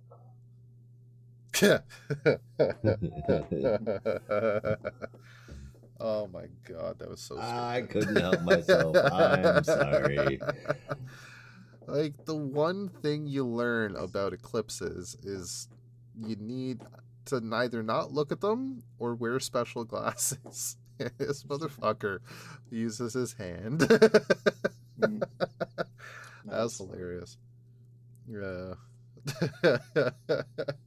It's beautiful. Man. Yeah. God. All right. It's stories of that with presidents that I miss. Not insurrections and legal bullshit. Just stupid moments. That's what I miss about The Daily Show. And George W. Bush. It's the stupid moments. Yeah. I still watch The Daily Show. I haven't watched it in ages. Trevor Noah's gone. Now they have every week they change the host. Yeah, I think they should just give it to Hassan Minhaj, though. I haven't watched the episode he hosted. Hassan Minhaj was awesome. Yeah, he's a great. I want Hassan Minhaj or Jordan Klepper, one of the two. That'd be good. I'm not familiar with what was the name. Jordan Klepper. Jordan Klepper. He's the one that does the fingers, the pulse bits. Oh yeah. Where he goes out, generally speaking, interviewing the Trump supporters and people doing stupid things. Yeah. Right. He's fantastic. Yeah, he's funny. I think Hassan Minhaj would be a great addition, though. I watched every episode of his Netflix series, sometimes twice. He's got a good feel for the stuff. Hassan Minhaj's delivery is just fucking flawless. Oh yeah. That's what makes him just great. But all right, before we do that, enough. If about you didn't things that are watch him on the non-comic Daily books. Show, you should. It was pretty good. Definitely. Yeah. All right. Yeah, as for the books, now we're getting into our full dive reviews for the week, starting with Nightwing number 102, and that's being handed on over to Josh. And I will receive it gladly. So first part of the issue, the book in general, Brandon's probably going to have to help me out here because in the main story, there are no credits. There is no credits page or anything, but I'm going to go with written by Tom Taylor, art by Travis Moore, and colors by Adriano Lucas. Yes. Okay. No letterer named, and I do not recognize the signature on the cover. Do you know who that is, Brandon? That's Bruno Redondo, dude. Yeah, I didn't recognize the signature. I'm looking at his art, not his letters. Yeah. Oh, man. Well, I mean, I would have thought with all the issues we've had with Bruno Redondo, you'd recognize it by now. Not a signature. It's his damn art is too good. Haven't paid I attention to what I its thought initials look like. that would have been a dead giveaway. Redondo it is. Such a talent. But all right. So the story. Nightwing starts out locked in a drawer in the morgue. Fun times. He breaks out, calls Oracle to call in the Titans, gets a ride from Cyborg via boom tube, and goes to find Olivia, Blockbuster's daughter, the little girl that they've been working to save. The shapeshifter, the grinning man, he's trying to kidnap Olivia by looking like Nightwing and fake rescuing her. When everybody gets there, they find Gar knocked out, but the rest take on the shapeshifter. Nightwing is up first, who is able to convince Olivia that he's the real one by telling her the dog's name. Olivia then punches the grinning man, gives him a really good clobber. He goes flying. But then he grabs her and flies up, and away. Starborg. My God. I thought Gar and Cyborg We've had enough bad. Titans fusions for one decade. That's Fucking right. No, not at all. Starfire, Cyborg, and Raven meet him in the sky, so he throws Olivia like really far to try and get away. And none of them go after her, telling the grinning man no when he asks if they're gonna go save her. And you're just like, nope. And don't explain it. That page had people asking questions in our Discord. But they didn't fly off because Donna Troy was ready to catch her. Starfire and Cyborg blast the grinning man to the ground, and the Flash socks him right in the face for good measure. They tie him to a chair. Donna wraps the rope of persuasion around him, and he spills the beans. Well, I mean, what he can. Neron wants the girl, and that's basically all that he knows. The shapeshifter then gives a little bit of a backstory. Apparently, he was a really bad criminal. Not like a real bad criminal, but like really bad at being a criminal. So he sold his soul to Neron in exchange for being a master of disguise, being able to fly, and for something to put a smile on his face. Now all he has is a smile that's on his face. The rest of it is blank. He can fly, and he's a shapeshifter, so I guess technically he got what he asked for. Anyway, it looks like the Titans realize that Blockbuster sold his daughter, sold Neron as well, and Dick wants to see the contract. So, they decide to break into the underworld and Neron's filing cabinet. That sounds like a joke, but it is actually said in the book. Also said in here, they dub what they are about to do with an official name, Hell Heist. It's damn good. It's damn good. The story arc is much faster in pace than the previous one, and the story itself is great. Raven has a bad attitude. This is a sensitive spot for her. Demon messing with the little girl. I like that. Wally showed up. He's Titans, not JL, and they worked that in, which is awesome. The whole breaking into a filing cabinet thing is a little silly, as is dubbing the name, but it's a funny, enjoyable silly, not one that gets under your nerves. And more, though not Redondo. Man, he shines in this issue. But for the first part, I gave it an 8.75 out of 10. I gotta be honest. As much as I love Bruno Redondo's art, Bruno Redondo. Oh my God, I screwed it up. As much as I love Travis Moore's art on this, and it is great, and this was a fun issue. I gotta be honest. I don't really love that premise of them going to hell to break into Neron's filing cabinet because it really doesn't make any sense.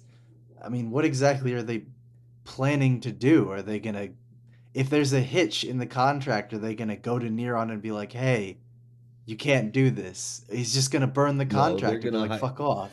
He's the Lord of Well, Hell.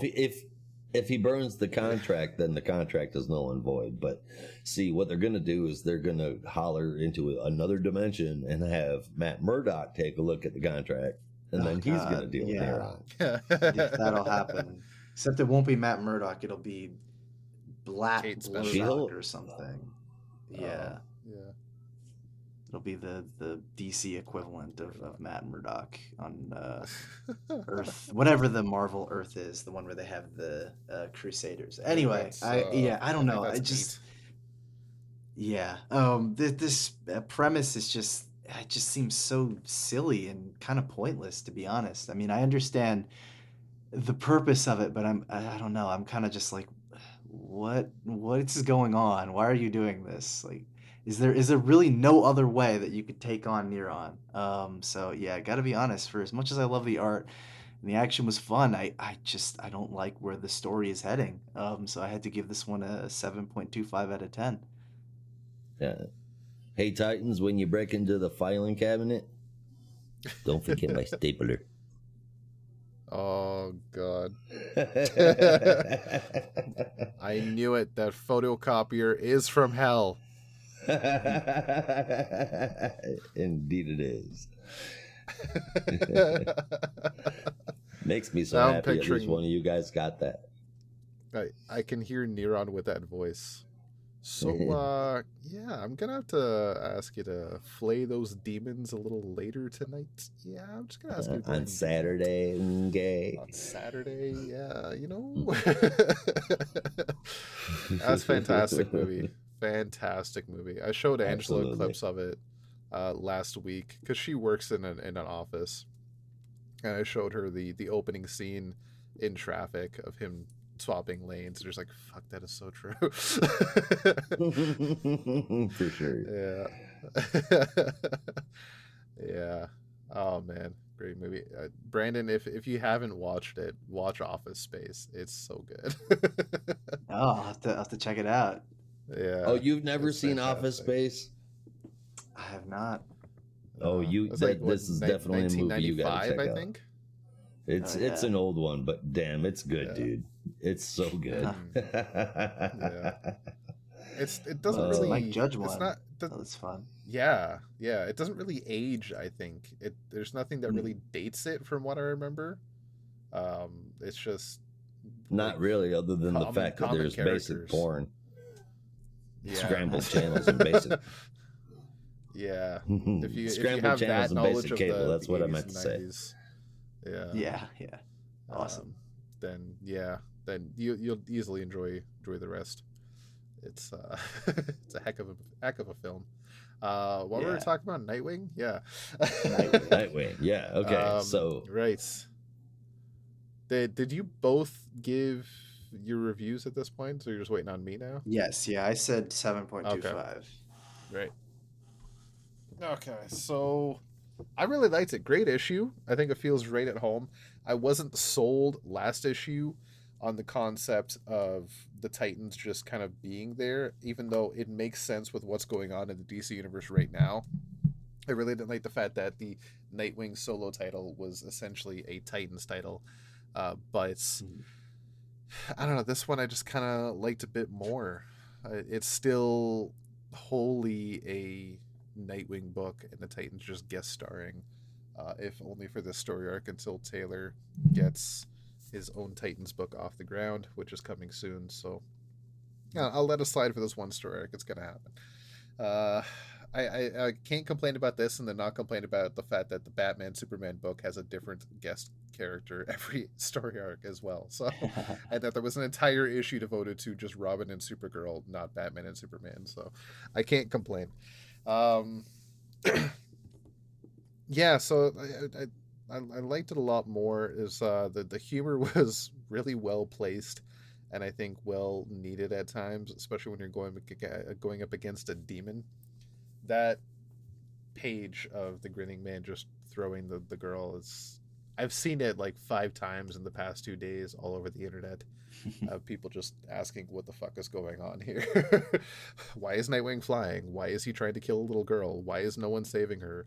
Because everybody posts that one page and nobody posts the next Right. one.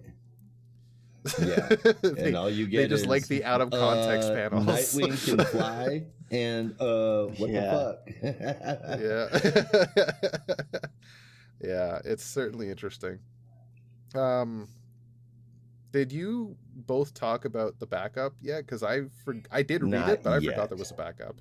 Okay, No, all right, so I yeah. won't get into that just yet because I completely forgot there was one Yeah. until just now. All right, Grinning Man so is creepy while also kind Mhm. of dumb at the same time, but yeah, it's neither here nor there. All in all, 8.75 out of 10 for the story. All right, and on to the backup. This one has the credits. So, Night at the Circus Part 2, featuring Nightwing and Superman. Are we looking at a new world's finest? Mhm. Not while Mark Waid's penning that old one. Written by C.S. Pacat, pencils Eduardo Pensica, inks Julio Ferreira, colors Adriano Lucas, and letters from Wes Abbott. Nightwing and Superman are at the circus after the trapeze accident where the trapeze artist's mom and her son just fell from cut ropes. Superman asks to help and Nightwing lets him, guiding him through what to look for, like kind of teaching him how to analyze a crime scene. They track down lead after lead and come up with nothing except that no one messed with the ropes, just that it was cut with a serrated knife, which John finds buried in the sand without fingerprints.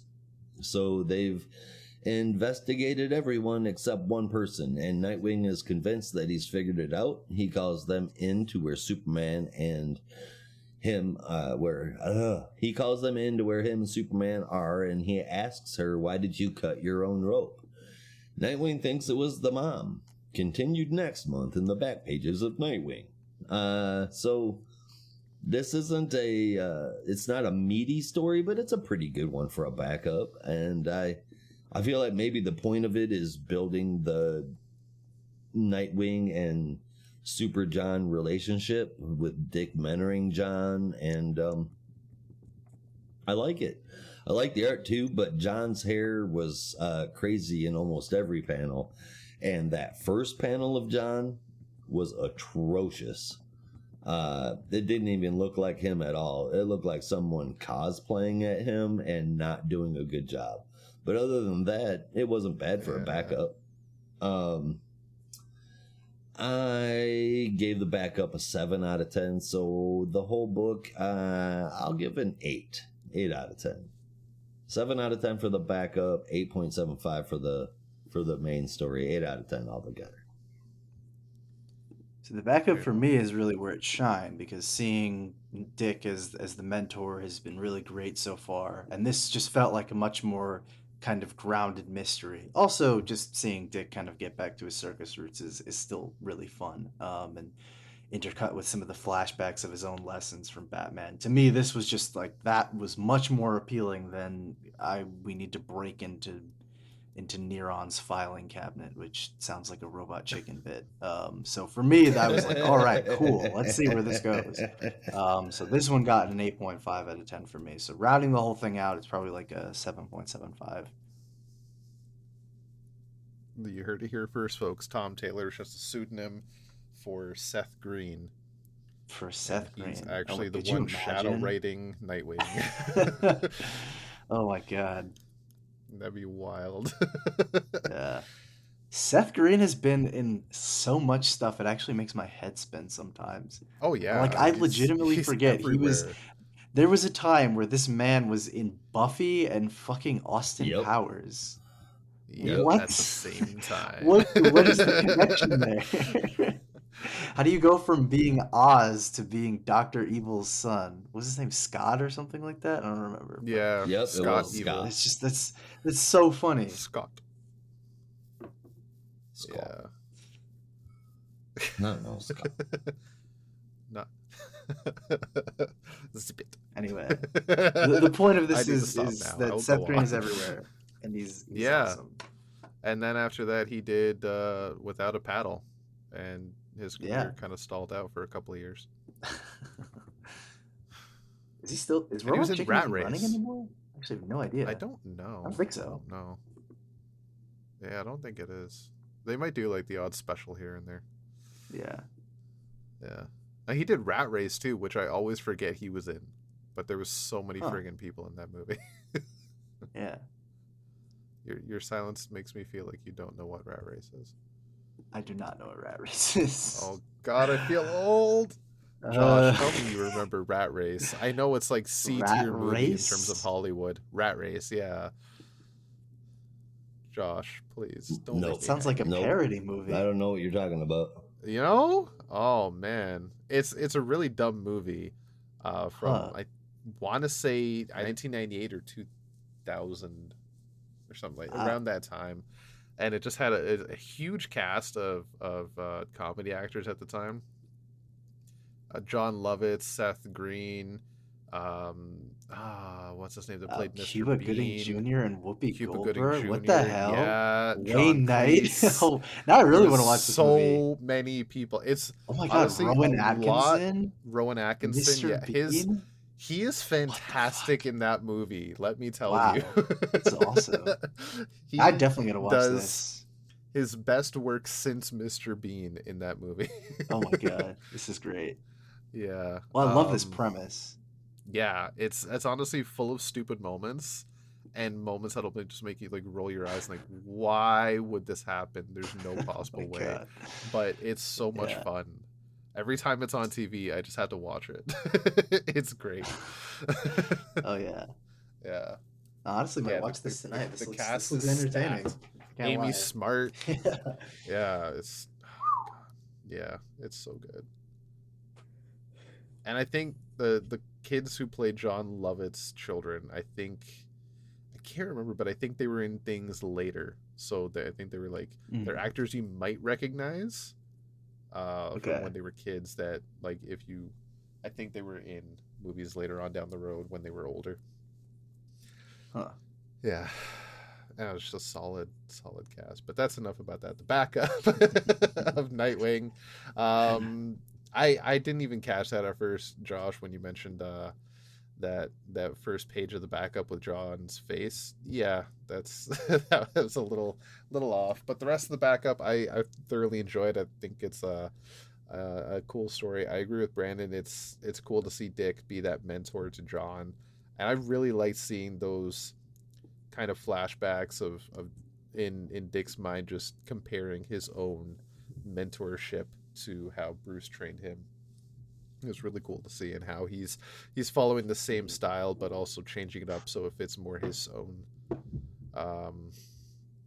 suit instead of how Bruce did everything. Because let's face it, Bruce, as much as he is quite adept at training people, he's not really the greatest mentor. So like, in terms of caring, He's still better than Green Arrow. Yeah, gotta agree with you there. And Aquaman.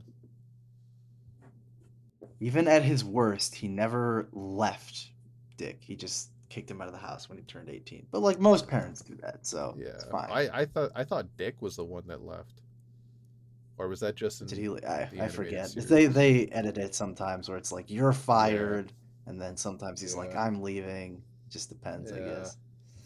Continuity changes. Yeah, we all know Yeah. how that is. Fair enough. Yeah, the score stays the same for me for the whole book, 8.75. Solid issue, I think. Nice. Well, All right, now speaking of we're going Titans, to, I think we yeah, have another Titan that we need to cover yes. this week. Yeah, we are speeding on over to see where the war is headed with the 1 Minute War Part 6. I believe it is. Yes, Part 6. That Yes. is with The Flash number 795, written by Jeremy Adams, with art by a lot of people, pencils from Roger Cruz, George Camadias, and Fernando Pasarin, with inks from Wellington Diaz, again, George Camadias, and Claire Albert, and colors from Luis Guerrero and Matt Herms, with letters by only Rob Lee, because these letterers, man, they do some damn work. No matter how big the book is, they do the whole thing themselves. That's impressive. It's true. Even through like Tom King and Bendis and like any other writer that just writes scripts upon scripts of dialogue. And yeah, I think letterers don't get enough of a rep, but that's just me. Oh yeah, it's a hard gig. Yeah.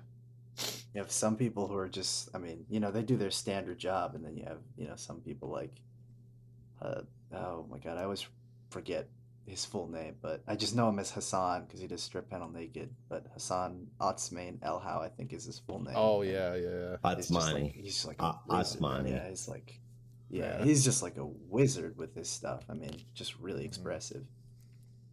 Clayton Cowles too is one of my favorites. Yeah. Tom Morzachowski is like a classic 80s letterer. He did a lot of the X-Men stuff, and his is like Oh yeah. etched into my mind whenever I think classic X-Men. He's my go-to. Yeah, solid stuff. Um, yeah. So as for the Flash, here we are. Uh, we open with Jesse Quick, uh, doing a quick costume change, and I thought this was kind of funny because I think it was last week, with JSA we were talking about Liberty Bell, Yeah, and yeah, that's really funny. here she is, Here she back is. as Liberty Bell, and we Yeah. got confirmation on her power set. Because as much as she can speed around, she also uses the powers of her mother with super strength, which we see later on in this issue. So the Flash family, or I will say kind of somberly, what's left of it, is regrouping about 2 miles from the center of the tower. And Barry's plan is simply to run towards it. There's a bit more involved, but that's basically what they're doing.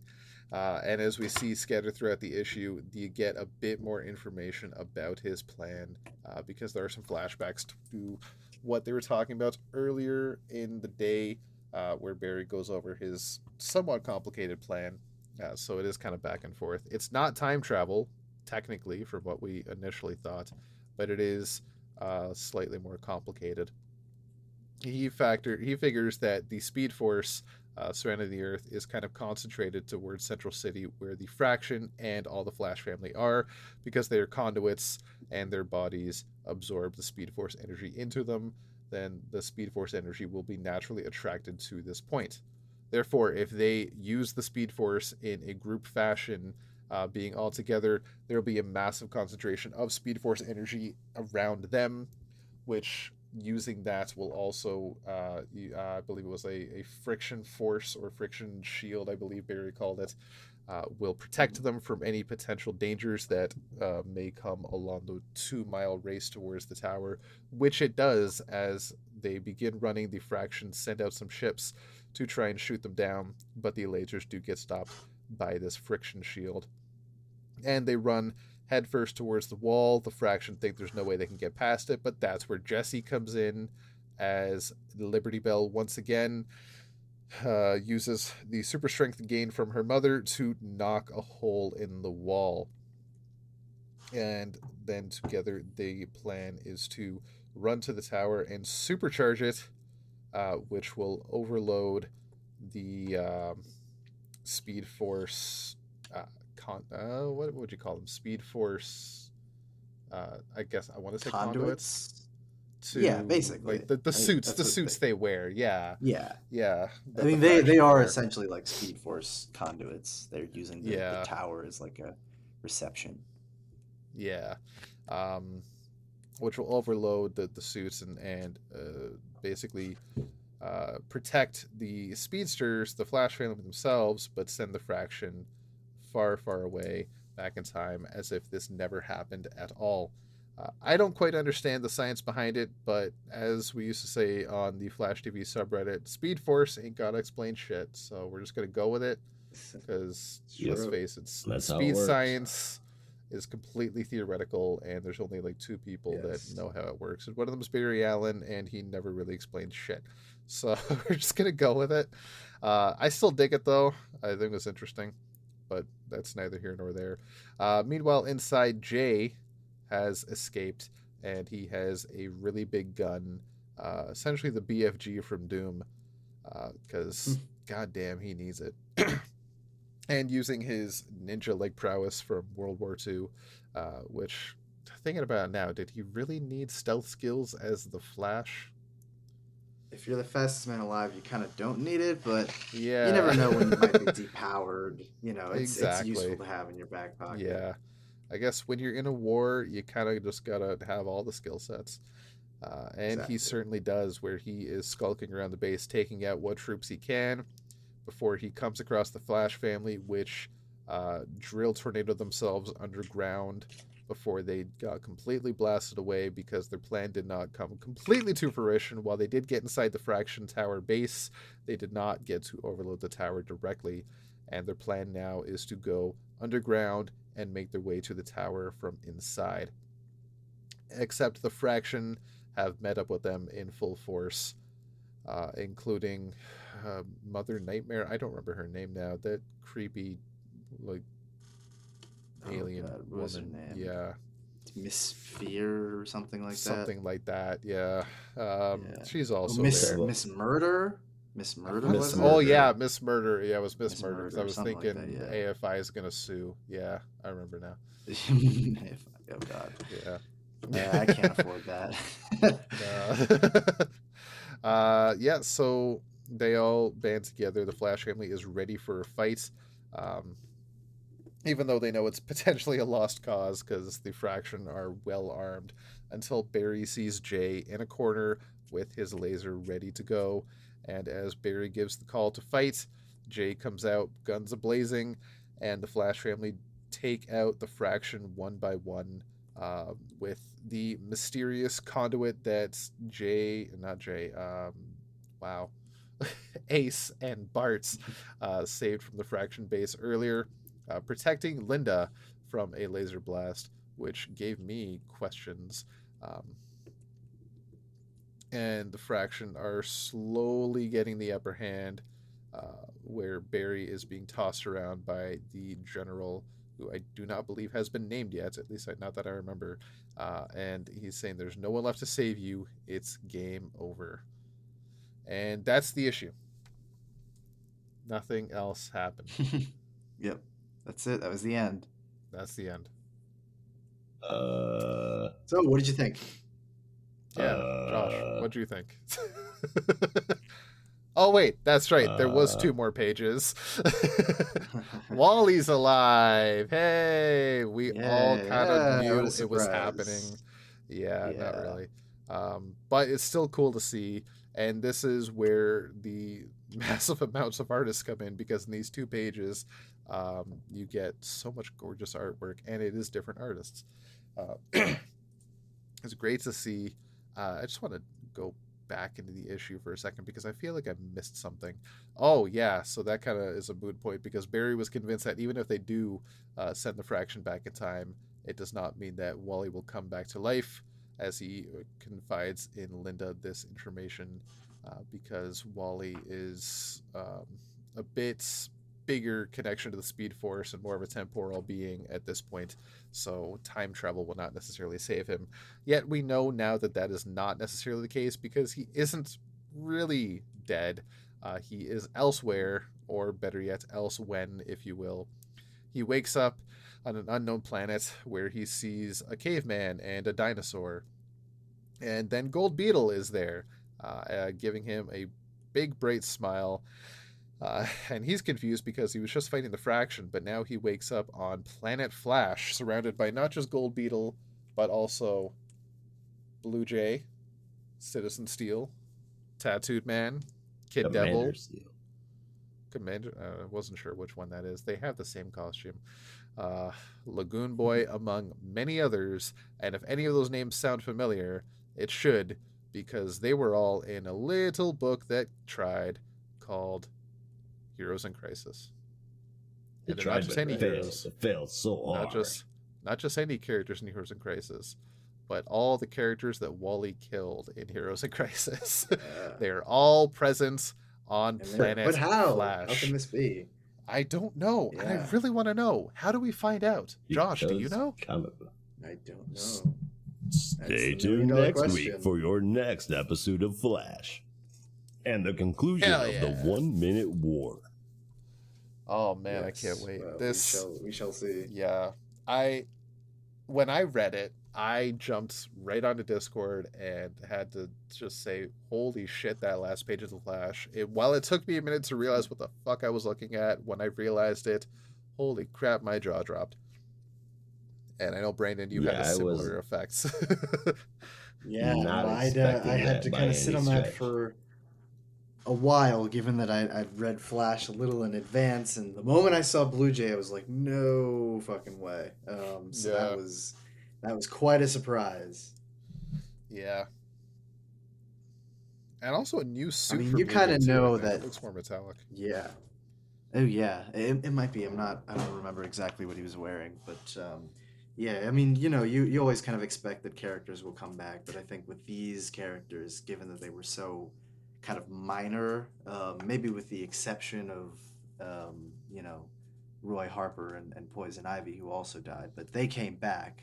But I kind of expected most of these characters to remain dead for a while, but no, here they are, and may potentially be making their grand return sometime soon. Yeah. Which is awesome. God damn, Jeremy Adams, why did you have to be taken off the book? Because if there's I'm one crying. person, if there's one person that I'm not could crying, you're have actually crying. made Heroes in Crisis at least the B plot to the story. And yes, I am going to call that the B plot because the A plot was a lot more interesting. That made the B plot kind of mean something. It's freaking Jeremy Adams, man. It's twice now he's gone back to that story and the dark times for Wally West, and he made them not cool, but like exciting in a way, like interesting, like holy shit, this actually like has a purpose now, and not just the Dio wanting to shit all over our dreams. So yeah, I'm As he's happy wont to that do. this is as he is definitely want to do. Yeah, this issue action packed and a thrill ride, as has been the entire story arc. Holy shit, that last page was my next note. What does this mean? Question mark, exclamation point was my last note. So I'm patiently, fervently, excitedly, hurriedly waiting for next Tuesday when number 796 comes out. It is next week, right? Tell me it's next week. Yeah, it's been a weekly Yeah. run. for the entire 1 Minute War. No, It's not? unfortunately, Oh, no. not until I No. believe I want to Let's find say the 5th. I'm Shut looking up, April are you at 5th? serious? the date right now. Yeah. April 4th. Yeah, so 2 weeks Yeah, from April now 4th. we get Okay. the finale. Son of a bitch. I know. But we get 2 Yeah, issues of that the Flash sucks. next month, so it's not completely gone back to That's true. monthly until June. Yeah. May has 2, and then June we get 800. Yeah. So, god damn it. I was really looking forward to next week. It sucks. Oh man. Yeah, no, this is a hell of an issue. It's been a hell of a story. It's been a hell of a run. I don't want it to end, but as we say, all great things must come to an end at some point. But why? Why do they have to end? Why? Why? Why? Why? God damn. 9.25 out of 10 for this issue. dare I say, even a 9.5 because of all the excitement we have Yeah. right now. But I'm going to stick to my 9.25, Yeah. to be fair. Yeah. This one got I'll a quote very... you 9.25, Oh, 9.5 on a good day. oh God, throwback. Yeah, I would have to agree with you there. This one got a... I'm just gonna say it right up front. Got a 9 for me. I'm still loving the story so much, and even if like, I don't even know all of the science behind it. The whole, like, we're gonna use the Speed Force thing to make it so that this whole thing never happened. I don't understand that, but also I don't really care. Because this is one of those stories where the story is good and it's solid, and you're excited to see what happens next. But really, it's to quote our dear friend Vin Diesel, who I know listens to the show. It's about family. And really, this All this about whole family. arc has just been highlighting the about importance family. of the Flash family, especially in a time of crisis. And that whole opening monologue with Jesse was just amazing. As she's like, we don't need Jesse Quick. We need Liberty Bell. And I was like, oh, what a Yeah. great way to bring that in. So Yeah. yeah, It was just quite the excellent monologue. stuff. Yeah, the only disappointing thing I had was that last month, we had that beautiful splash page with Jay where he's like, let's show him what Jay Garrick can do. And I was like, oh, hell yeah, we're going to get a solo Yeah. Jay Garrick issue, 2 weeks from now, and he's going to kick ass and just like completely decimate the fraction. And it implies that he does, but we didn't get to see it. And I was kind of bummed by that because I really wanted to see Jay just go to town and be like, yeah, I'm the fucking man. But sadly, we were not graced with that. But aside from that, really great issue, and looking forward to seeing how it all wraps up. The last page, a lot of implications there. I don't even know where to start, but we've kind of talked about that quite a bit. So really, we just have to wait and see how they pull that back into the main story. But yeah, no, 9 out of 10 for me. And as a final I point, the endearing friendship between Impulse and Wallace continues to be one of the best parts of this arc. Oh, yeah. Again with that bug theory. Again with the bugs. Yeah. Let it go. the whole bug thing had me worried that their plan wasn't gonna work. Yeah. Look, Impulse could Had to swallow be a bug like, if he really wanted to. Yeah. You just have to see it for He yourself. doesn't want it. Yeah. Yeah. He just doesn't want to do it right see now. it But he could and do it then if he achieve wanted it. But I can't really say much without repeating everything that you guys said. It looks great, it reads great, and I'll be damned. I need that next issue, man. I gave it an 8.5. I'm gonna give it back, but bump it up a little bit to an 8.75. Right on. All right, with that, we move on. Well, I'll say we'll fly on over to our last book of the week. Don't get tripped up with power. It's Superman #2, and it's brought to us by Brandon. My pleasure. Yeah, this is a little bit different in the power set, but the heroism is still there, I would say.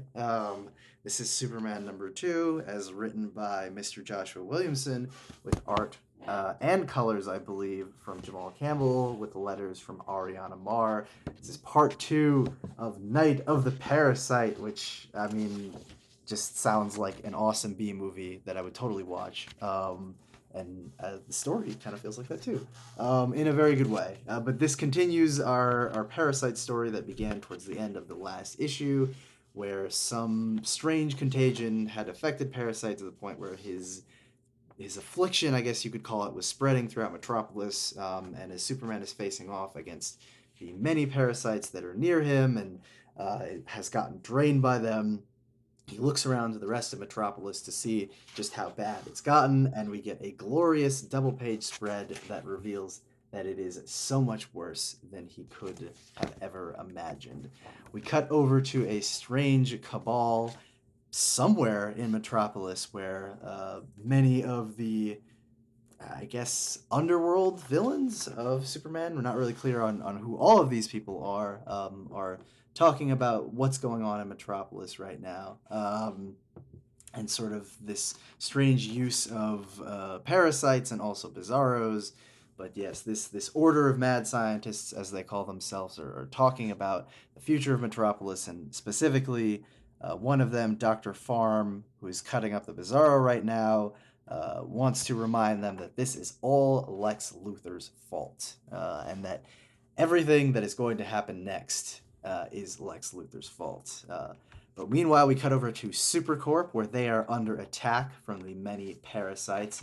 Particularly, Mercy Graves is trying to make sure that everyone is safe and sound before anything worse can happen. And thankfully, because of the effects of the Lazarus Rains, if you recall from the assault on Krypton one shot, I think it was, Mercy has some powers of her own and is able to thankfully hold off some of the parasites just in time for Superman to arrive and inform her that Luthor may have the right idea about this, but he's still kind of hesitant about working with him, given that, well, it's Luthor and they have their own history together. But he reaches out to the rest of his family. Superman reaches out to the rest of his family, and John, as well as Kara, are doing their best to try and contain everything, as well as the rest of the Super family, and even the Super Twins, which is nice to see that they are just a part of the de facto family right now, even in our Superman book as well. But before Clark can go off to try and help more of the Metropolis citizens, John informs him that he can't hear his mom's heartbeat, and naturally, Clark rushes right over to the Daily Planet to make sure that Lois is okay. But before he can check up on her, he is ambushed by a mysterious figure, one who calls herself Marilyn Moonlight and is apparently the spirit of Metropolis, someone who doesn't really want to go head to head with Superman right now, and is sort of just like, you're in my way, I have a mission. But before Superman could get any answers, she flashes off in a mysterious beam of light, but not before he gets a strange vision of a Metropolis of the past, a very Western-looking one. But Superman doesn't have time to reminisce over all the implications of that. He needs to make sure his wife is okay. But in a rather horrifying scene, he finds out that Lois is the furthest thing from okay, as she has been infected by the parasite and needs to feed, as well as the rest of the Daily Planet staff, as we see Jimmy and all the others who are working alongside the regular Daily Planet staff have been affected by the parasite. Superman makes his way out, but not before freezing them all. But unfortunately, it seems that his luck has run out, as Superman 2 has become infected by the has become infected by the parasite infection. And the next issue promises to see just how much worse this whole parasite infection can get. But yeah, I don't know. I'm still loving this series. It's so much fun, and this story, well, I know an infection of parasites might seem silly. I think like this sort of, I don't know, lighthearted as you can be about a horrifying story with parasites, is exactly the kind of thing that a big Superman book should be right now. It's not something that's taking itself too seriously, but just putting the Man of Steel back into these classic, you know, simple stories or something like that. I don't know. I don't have the right words for it, but something that feels kind of true to Superman, and it feels like this is that as well.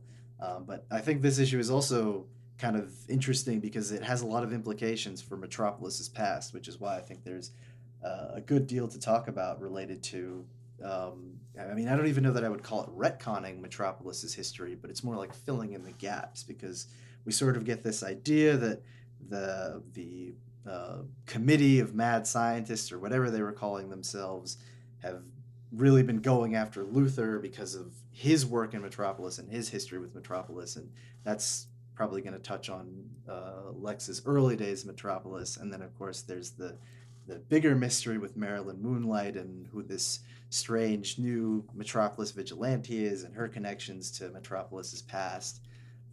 So a lot of interesting stuff here, and a lot of new revelations that are sure to come soon. But I'm all in. I'm really excited, and the art continues to be impressive. I think definitely better than the first issue. I complained that some of the panels of Superman looked a little chunky, but I think I was just kind of getting my eyes to adjust to Jamal Campbell's rendering of Superman. But now it feels like it's really kind of settled in. So I'm loving the art now. So this one got a 9 out of 10 for me. I'm having a great time. Well, that's insane. First, the art and the colors. It looks insanely good. I thought Campbell, I thought he made it rain success as far as the art goes. Seriously. Giving Parasite the ability to clone and travel by air. That's insane. It's a cool idea. It could be a decent story. It does feel a bit over the top, which makes me, especially with Williamson at the helm, worried that it's going to end disappointingly. But the art is so damn good. I give huge points for that, and the fact that this does sound like it could be a really good story. I'm going to give it a.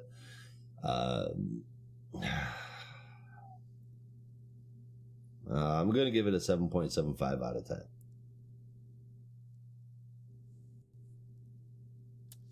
Damn, fair enough. Before we it's continue, over the top, and I don't see how it could end well without being ridiculous. I get where you're coming from with that, and I really, because after reading the Flash run, I definitely can see that. I definitely got drawn in by the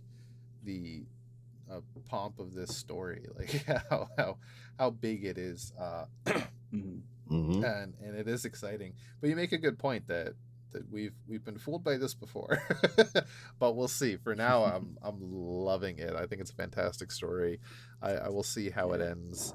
Not necessarily given the benefit of the doubt, but I'm just going to be cautiously hopeful for now.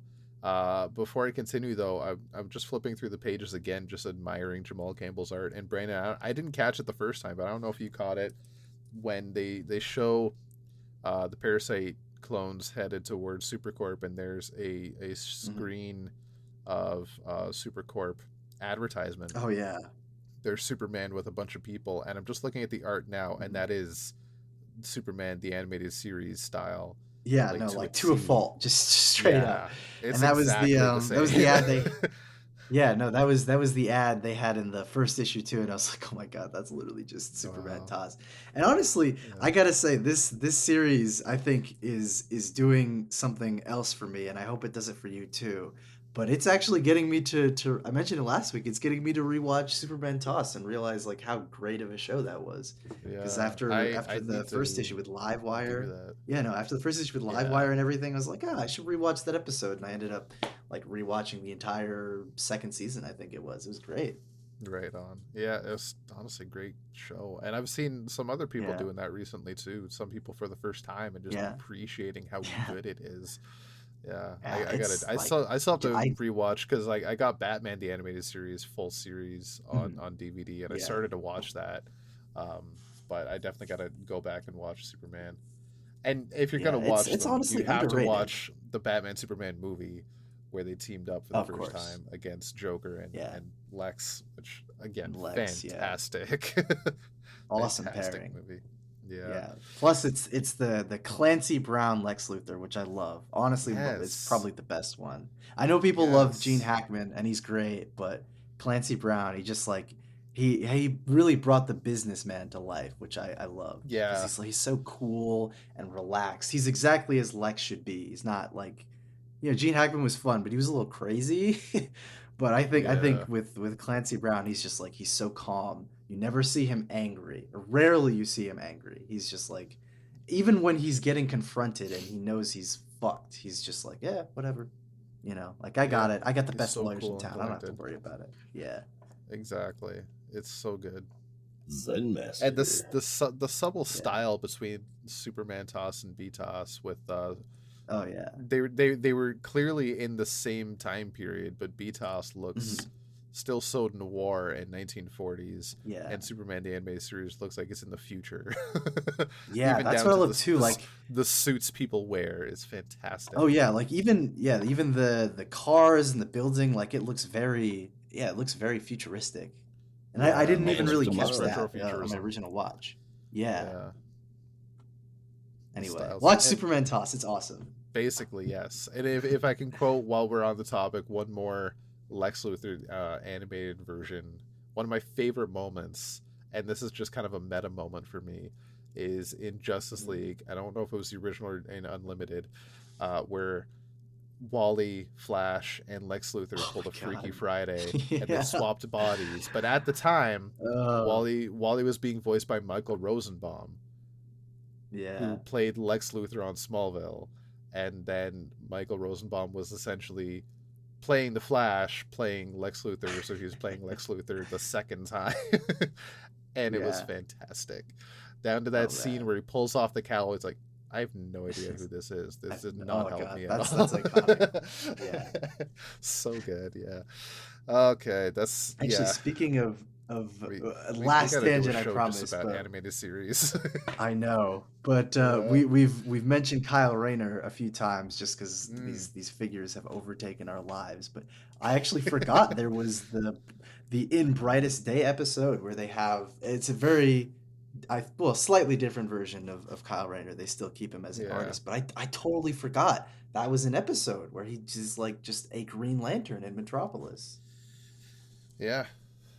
Yeah, it was I don't really remember that episode, so I got to go back and watch it, but I remember the It's a design pretty for fun one, Kyle. honestly. Yeah. Yeah. Yeah.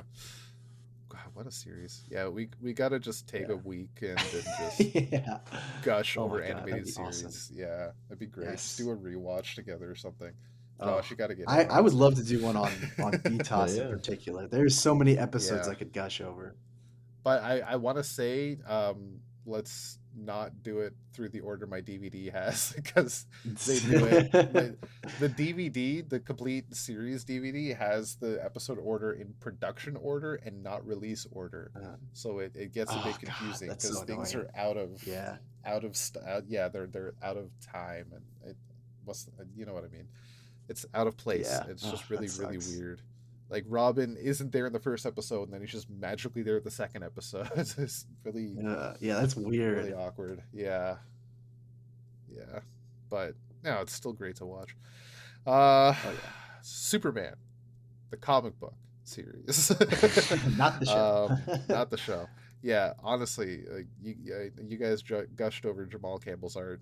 I'll do the same. Is friggin' gorgeous. Um, easily the best part of this issue is just seeing this art.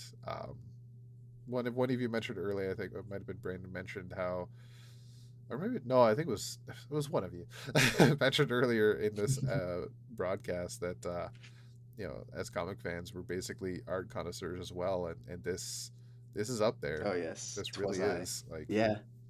yeah, this is easily something to appreciate. Yeah. I liked looking in the prison where they got a top down perspective of Lex, live wires there screaming her head off. You also see Red Mist, which is a cool addition, and I Yeah. don't know who Yeah. the big guy is, but it's cool to see that little nods to other characters. Um, it's just fascinating stuff. This what was her name? Miss Moonlight is her name. This Marilyn new Yeah. character, Moonlight. Marilyn Marilyn Moonlight. Yeah, Moonlight. That super superpower cool Superman. addition. Yeah. Yeah, it's just Also, very cool introduction and addition to the story. I think she's I awesome. kind of yeah, I kind of got it spoiled because Williamson talked about it on Word Balloon or some other show where he's like, I really like the idea of like putting Superman in different contexts and places and stuff like that because he's the kind of character you can just drop anywhere. And he's like, I have this idea where I'm going to put Superman in a Western. And I was like, oh my God, that sounds Wow. awesome. What? So I think this is what this is alluding to, where it's sort of an That makes old sense. West version of Metropolis. And we'll get the origins of Marilyn Moonlight or something like that. That'd be cool. And I'm looking at, okay, no, that is the sun. Never mind. Hey, It's that's a horrible idea. I just want to go on record saying that Superman does not need to go to the Old West. Oh my God. Of all the heroes, he might be the only one that hasn't. Yeah, I'm so Yeah. down. I'm down for that. Yeah, Yeah. that's the perfect way to connect Jonah Hex and Batlash. Like, get them in there. Yeah. I just love Jonah those Hex classic and Max Westerns. Mercury. So And yeah, yeah. Oh yeah, Max Mercury for sure. I would just love to see That's it. Superman meet Batlash and be like, huh, I know somebody that would love you. Or something like that. yeah. Yeah. Oh man, yeah. So honestly, I really enjoyed the issue. Lois going full parasite was kind of messed up. Superman also going full parasite, kind of even more messed up. The only drawback for me is it reminded me of Super Doom, and I wasn't overly thrilled about that story. Yeah. Yeah, yeah, but I digress about that. That's an entirely different era of Superman, an entirely different story in Superman. This is a new one that I'm excited for. 9.5 out of 10, solid issue for so far a solid run. I guess Uh, so. I I will agree with Josh that I hope it sticks the landing. I hope Joshua Yes. Williamson can break his curse of not Yes. But closing I stories gotta admit, properly. yeah, I gotta admit, I mean, I haven't been paying attention to too many of the reviews, but at least for the ones I've seen on League of Comic Geeks, the reaction to this series has been a lot more positive than I expected. Like people seem to Yeah, really just love this book, so that's refreshing to see. I I'll admit though, like when I first started reading his run on the Flash, I really liked it. I really did, and I Everybody thought did. it had some interesting Yeah, stuff. But then it just after a while, I realized what was going on, and none of the endings made sense. And again, like the yeah. Flash, there's still some of my favorite moments. For Hello. hello, Did and we're back. Brandon? Did you disconnect as well? Yeah, I think we all did. All right. Yeah, So the damn thing just shut down. All right. yeah. Okay, so let's just pick up where we left off. You were talking about Superman, how great the art is. You were talking about Flash, how much you loved it. Oh yeah, Um, yeah. I and remember now. that's where I Yeah, so left there off. was. Yeah, so we had some technical difficulties just now. So I'm going to try and pick up exactly where I left off. But I think what I was saying was with Williamson's run of the Flash, like some of my favorite moments for Barry Allen happened during that series, but my gripe is specifically with the endings of each story. That's all it was the last issue of each arc. That was my problem. The bulk, the beginning, the middle, loved it, but everything else, like no. So that's what I'm hoping is not happening here because I'm loving this so far. But we're only two issues Yeah, deep, maybe so yeah, we'll see. Yeah, we'll hope. I'm hoping. I'm hoping. You know, it he kind of broke it with Robin, but then he went back to it later on in Robin. So I don't know. We'll yeah. see. We'll see how it goes. Uh, yeah, 9.5 out of 10. If I didn't say before, that's yeah, that's it. I'm looking forward to the next one. All right. As am I. Was I? Yeah, I was the last one, right? Yeah. So with Yep. that, we are now moving on to our top three books of the week and favorite moment. If you had one, Brandon, you want to set us off? Yeah, no, at number three for this week, I would probably put GCPD, The Blue Wall, at number two, Flash. But number one, I got to give it to Superman number two. I'm just having so much fun with this series. It's exactly the Superman book that I think we need right now. Do you have You a would say that. Do you have a favorite I moment? guess I don't know what that means, but yeah, it's a lot I of don't fun. either.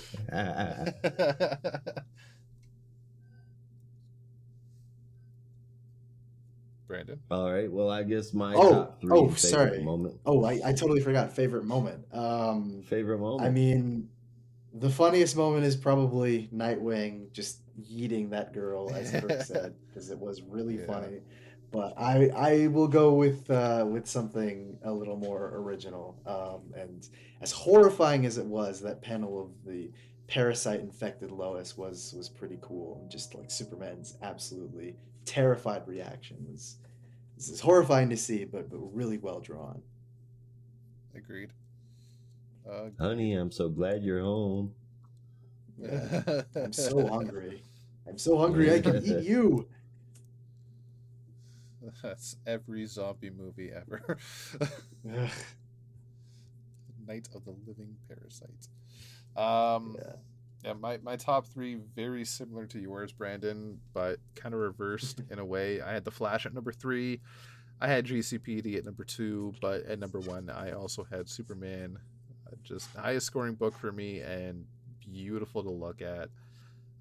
Favorite moment, I had to go through quite a few. I was thinking about that page you mentioned with fake Nightwing throwing a little girl, and the opening pages of World's Finest with Barbara and Kara just getting annoyed with the boys. Like, how could you not know it was us? But ultimately, that last page of the Flash, just threw me for such a loop. It's gorgeous to look at. It's drawn really well, and it made my mind blow. I was at work and I had to compose myself in the break room. It's like, are you okay? He's like, sorry, something really just shattered me. Yeah, the last time that happened, do you even know what this awkwardly means? Explain something to somebody, and they just didn't get why I was excited. I was like, don't worry about it. I feel like that was Holly after you. I feel like that was Holly after you got me the Wonder Woman figurine. Oh yeah. Oh, it's like, yeah, that's great. I'm glad you like them.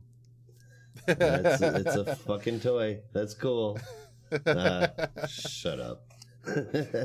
My favorite moment. It's gonna be I picked two moments in the art. Superman number 2, with Superman barreling through the wall of UGG Supercorp. That was drawn and colored so damn well. But yeah, I think my favorite piece of art this week, and it was done so well, was that full page splash in World's Finest of Jimmy holding the camera with the scenes of his investigation inside of him. It was so awesome. That page, I mean, I sat there and stared at it for a little bit because of how great it was. Dan Mora is a legend among men. Yeah, that was a good one. What about your top 3? Oh, my top 3. Yeah, I suppose I should give those, huh? Number 3 is going to go to Wonder Woman. That was the fact that it made it into the top 3 is mind-blowing enough. Number 2, I'm going to give to The Flash. It was great, and the only thing that could have beat The Flash this week, even coming close, was GCPD, The Blue Wall. Such a phenomenal ending to such a phenomenal story. If you like comics without capes, then I mean, it don't get any better than that. It was fantastic. So those are my top 3 this week. Right on. Yeah, I think resounding success for GCPD, The Blue Wall, and The Flash. Made all 3 of our top 3s. Definitely. Yeah. All right, so that was our top 3, and now it's time for your bottom 1. It is the biggest thinker. Oh, that's nasty. At least for me, on my part, not that nasty. I didn't really have one. I liked everything. I'm gonna be honest. Yeah, I mean, Wonder Woman was probably the weakest for me. I debated giving it to Nightwing, but I did enjoy the backup. So it just barely didn't make it. But yeah, the weakest for me would probably be Wonder Woman for this week.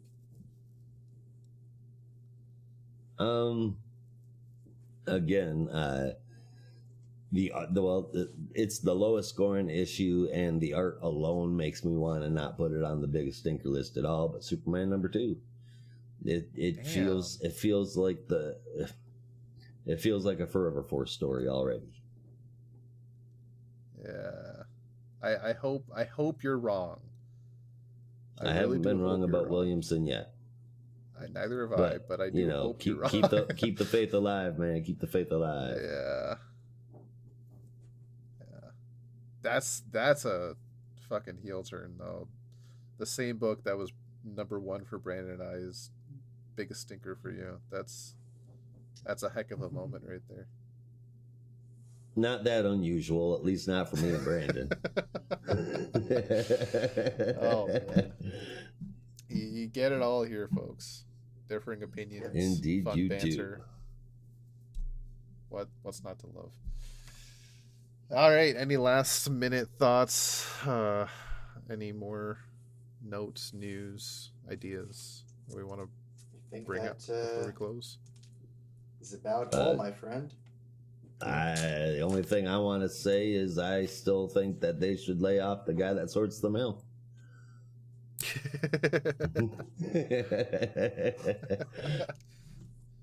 I mean, at the same time, if they lay off the mailroom guy, it just means nothing gets delivered. It just sits in a That's a pile bad- in the basement, and nobody ever gets anything anyway. Yeah. Sounds like an archaeological dig 20 years from now. That does. What they should Beautiful experience for someone. do, hire Dan DiDio into the mailroom so he can get people over to his new imprint. Watch for his Perhaps. stapler. All right, with that is our show. Remember, you can help support us by going to buymeacoffee.com/NAR podcast. Check us out on Twitter and Instagram, and subscribe to our Substack for bonus reviews, articles, and more. And as always, there's only one way we say goodbye around here. Until next time. Be good to each other. And don't be a robot.